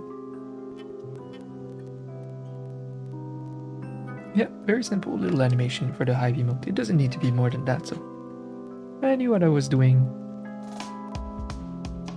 And I was like, I can do this in like 5 frames or whatever.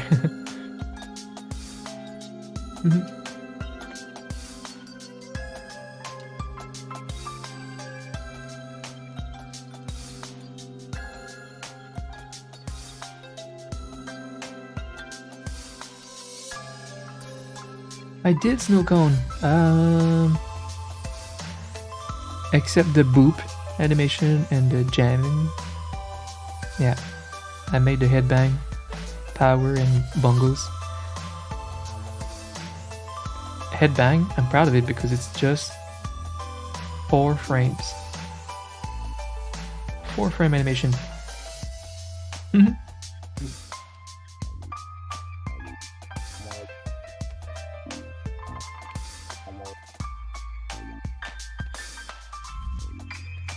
Yeah, so when it's very simple animations, I'm totally cool with still making them. But these days I don't want to spread myself too thin, so I don't sell animations for the most part. For most of my clients, I just delegate. I give them references to really good emote animators that do an amazing job, much faster than me. But for myself, I like to pride myself with doing everything visuals and art for me, including my alerts, my animated anything. And I thought it would be cool if I do that for Crystal too. So I could be the guy that makes all of Crystal's emotes and animations. That would be fun.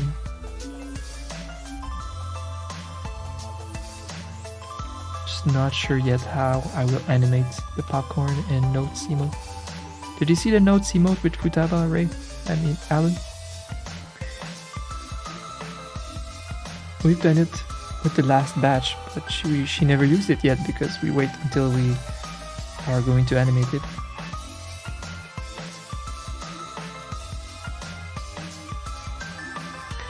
Yeah, just not animated. I'll see if I can get some tool to animate, or if I'm willing to do it in freaking Photoshop frame by frame. I'll try to get this done in the next few days. But my Yusuke is not bad.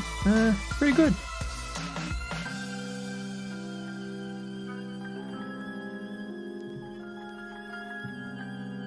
Not bad.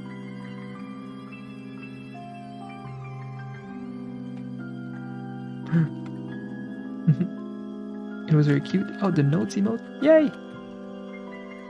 Yeah, I like it too.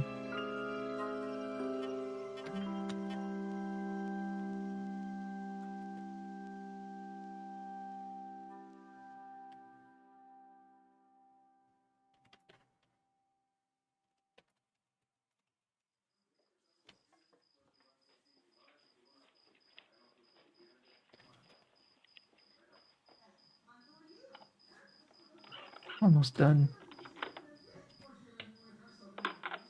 Shit. No, just rasterize this bitch. Just rasterize. Boop. Okay. The fuck is that?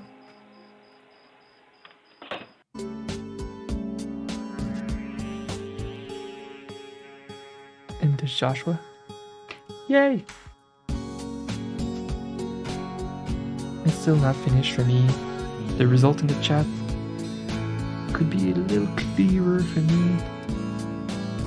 I'll figure it out. It's just hard because I don't want to sacrifice the top of his head more. or his arm. So it's hard to zoom in because of that and get some more clarity. See already that's more clarity, but we crop a lot.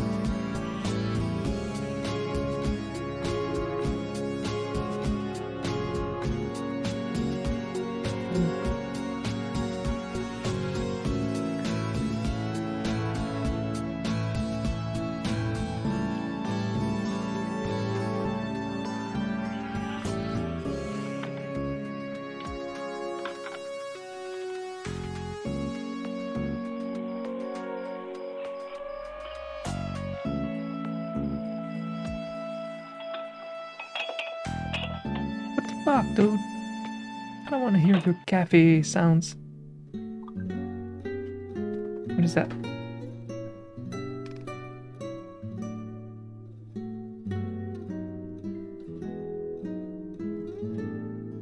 What? Why am I paying more money for my bill, my phone bill?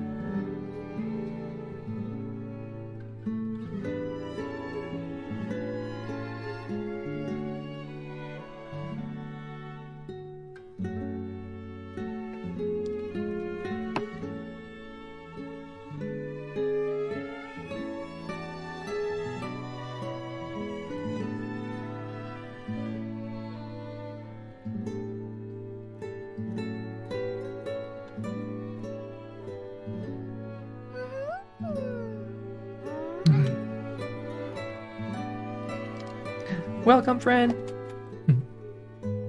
Alright, tilting this character a little bit to see if it's, oh boy, crop. It's gonna make it more dynamic and funny looking, or it crops a little bit on the bottom.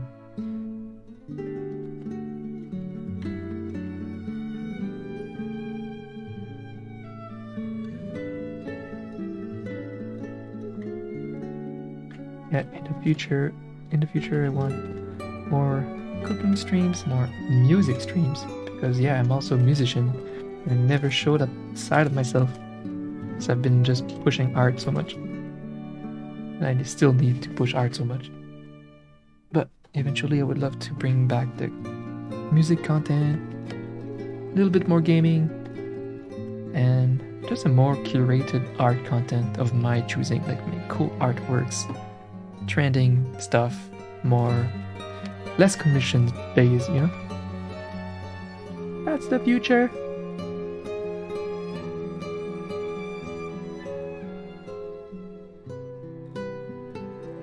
The guitars. Yeah.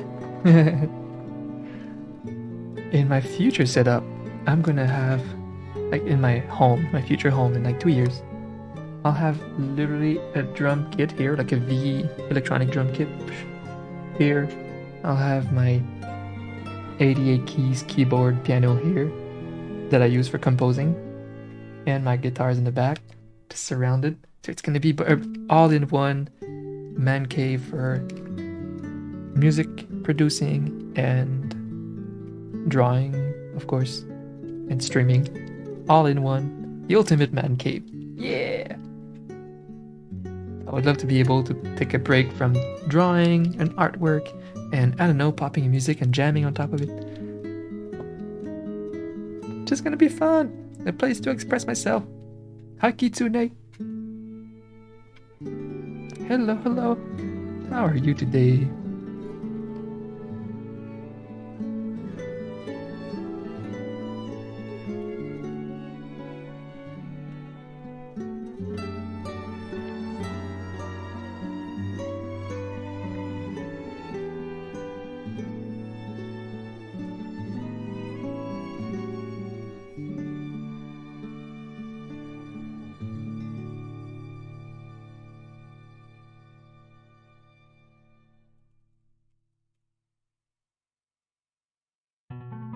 Alright, well, thank you so much for hanging out, Alan. It's fun as always. See you later!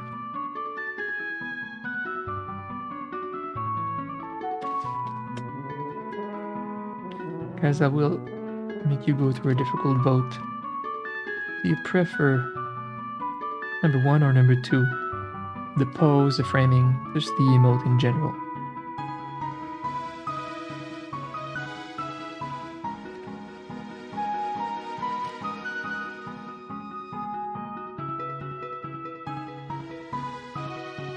First vote of the day, actually.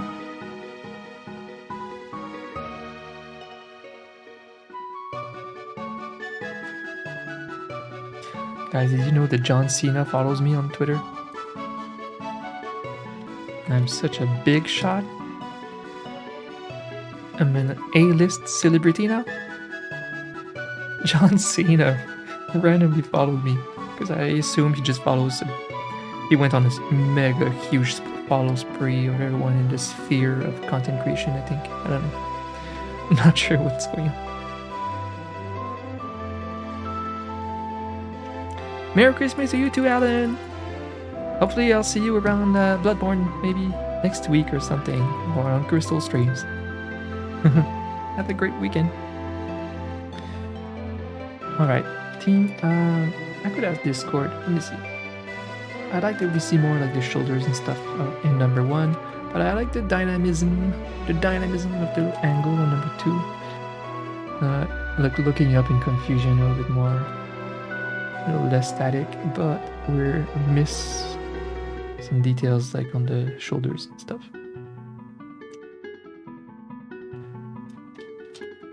I would need a break to be able to discern which one is better.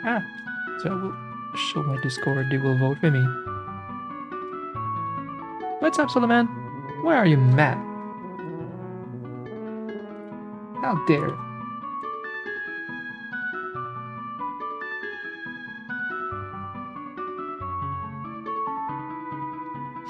What's up, Solo? Solo, how's this COVID situation in your area? My Christmas is cancelled. We'll just have one family dinner, very small, Saturday. And just invite my parents only over for Sunday, and that's it. The rest and the 2 New Year's parties that I had planned with my friends and our trip to MagFest in January, all cancelled. Bye!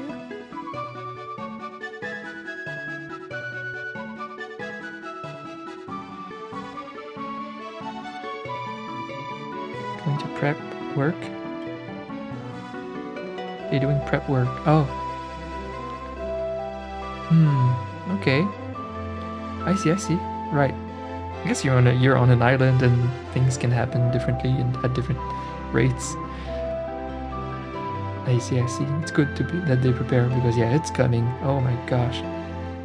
My area, like Quebec, got hit so hard with Omicron. It's crazy because we're all vaccinated here. We're getting booster shots and our hospitals are full. Something went wrong in the way that they manage things here. Yeah, it peaked, like Pixel said yesterday, it peaked like vertically last week. Like the curve, I mean, in the graph is just vertical bar. It just went ham. It's extremely viral. The shit is 6 times more viral than the original one, so yeah, it's pretty bad.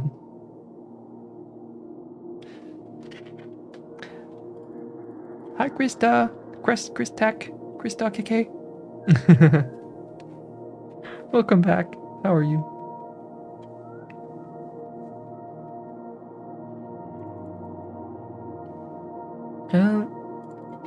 So just going to the grocery store doing some last minute Christmas food shopping yesterday. Felt like paranoid because I know that this thing is so virulent and in the air especially, and one mask, a normal mask, is not even enough anymore. Like, it's just insane. We're so not safe from that one. Like, there's been a lot of scares just in the past 2 weeks in my family. Like that they almost got it, or that they know someone close to them that got it and stuff. It's like, shit, it's coming. This one is not being stopped anytime soon. I'm doing great. Doing great, CrystAAHHL. Just having a chill stream, finalizing some emotes for Crystal. We're just hanging out, having a good time.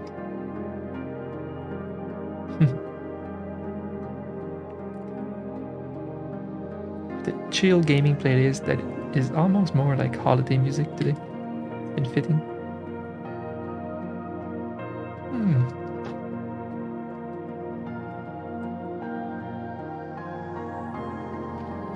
Well, I'm getting hungry, but I want to finish this first. Shit. I feel like one. Oh man. I don't know. I want to see the shoulders of this character more, but I like the dynamism of number 2, a little more angled. Which one is best? I don't know.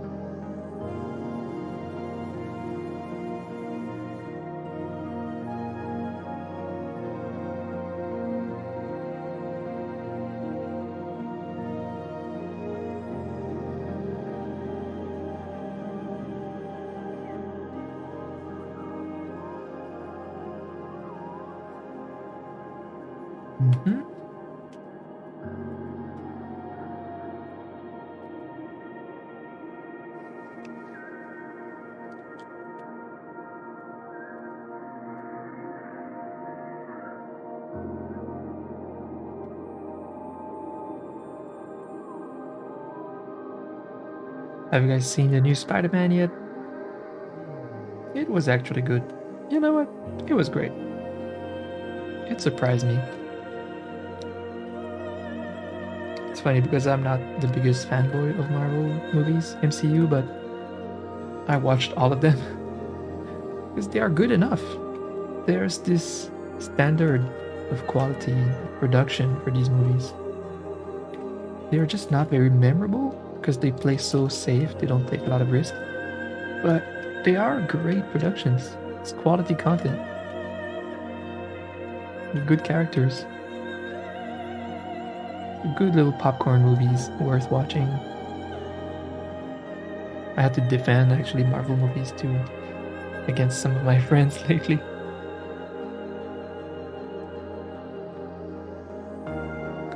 Because even though I'm not a fanboy, I think a lot of the recent movies and series are very, very solid.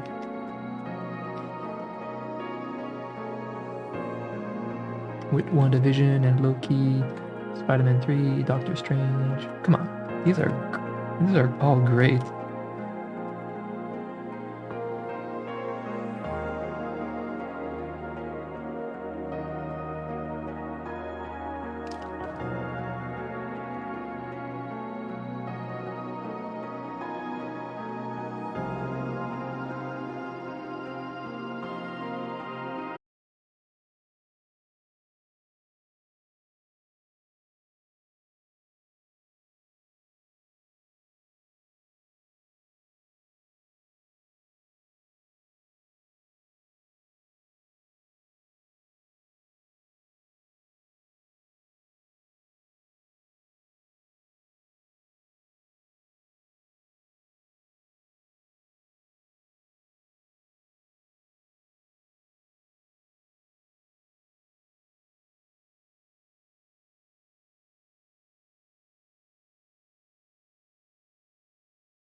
Yeah, that's good though. That's good enough. Good enough for me to watch it.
Please let me end this emote.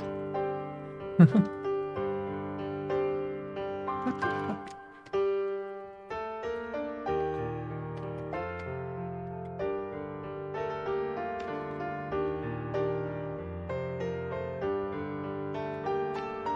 Like, I accidentally deleted a version of the emote that I preferred, so it's hard to get back to it.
I see.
Character is so desaturated in the game.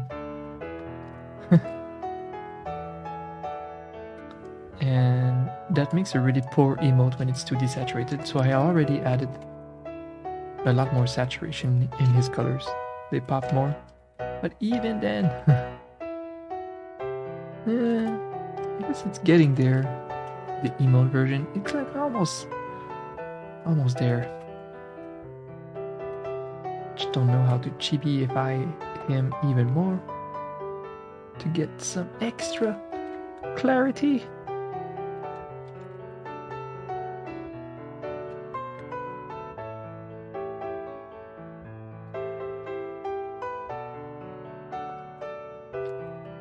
Maybe like this, and then ranking this.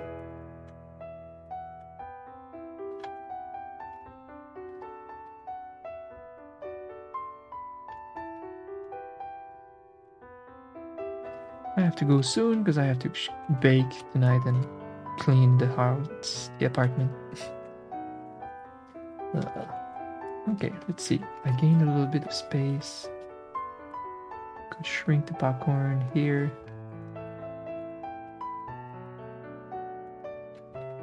Could zoom in some more.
I'm still asking myself, are we going to hire an animator, professional emote animator, or am I doing it myself?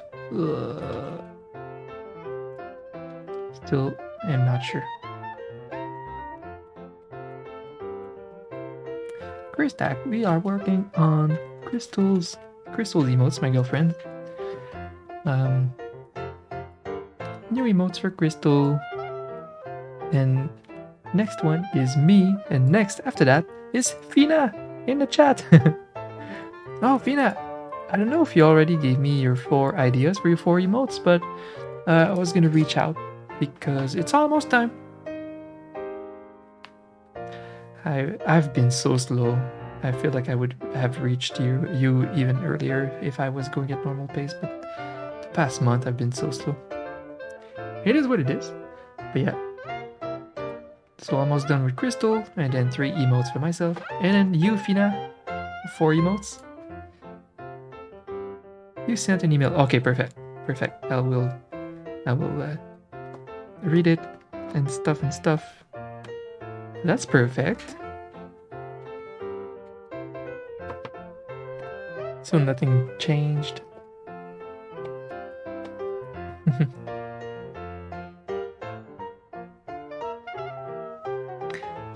Tamiyata! Yeah, so I will probably start getting to it next week. Fina? Except it's holiday week. I might play like Bloodborne for 1 or 2 streams. But around that I'll be getting to it. Yay! Took me long enough.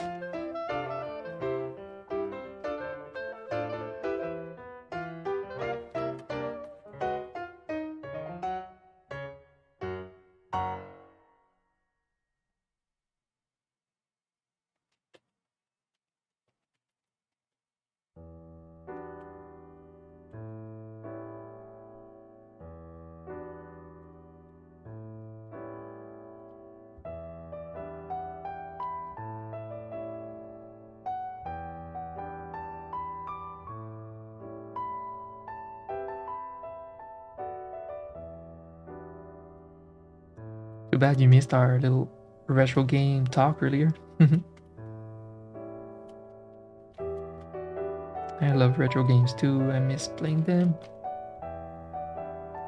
I used to have a little bit of a Friday night retro game time, and eventually I'd love to bring that back. Those are some of my favorite streams.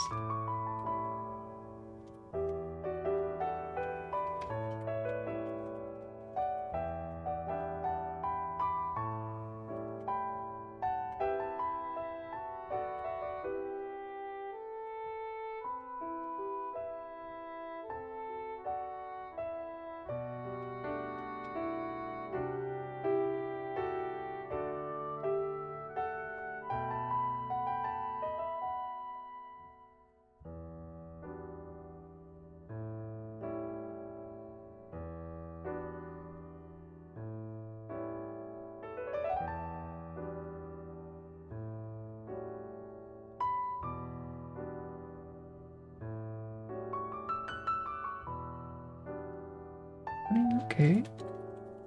This design does the trick. Clarity is there.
Bigger eyes, a little bit more clarity, but it changes the face a little bit.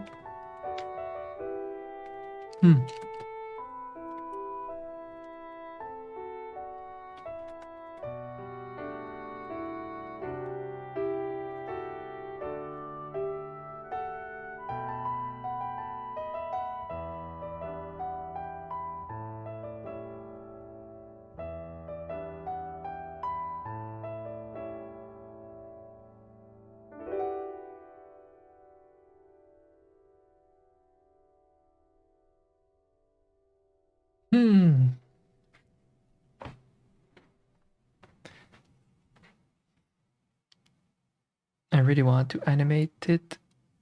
I still don't know what I'm gonna do, which animation program I'm gonna use. It's a problem.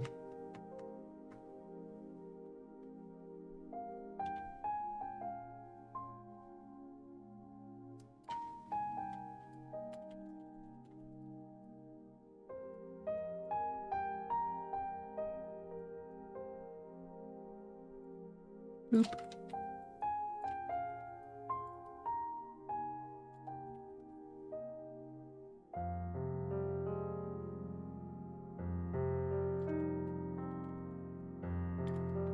That's the results for now. These two emotes. I can't go on for too long. The next part would be animating her notes and popcorn emotes. Oof, don't know if I can do that on stream right now. The next thing I can do is start my own 3 emotes.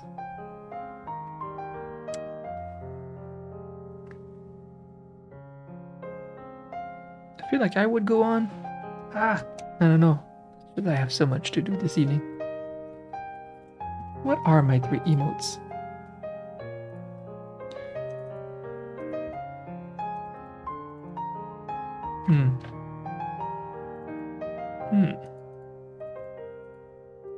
I might need to sketch them like off stream.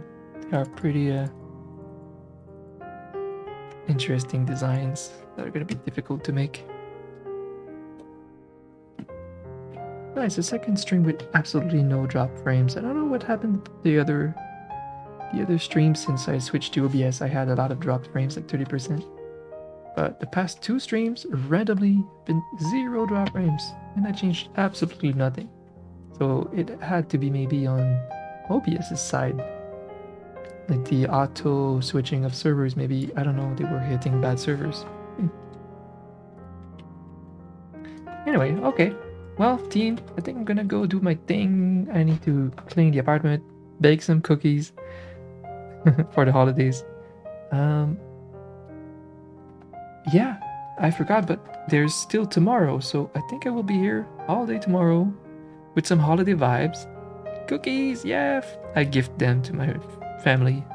I rarely spend for gifts, but they've been all loving for multiple years that I've been just making them like some of my best cookies. And they're like, if you think that we're getting bored of receiving your cookies instead of gifts, don't. Keep making that, we love them. I'm like, okay, that's a sure gift that they will love every year. That's pretty cool. So yeah, I'll bake some cookies.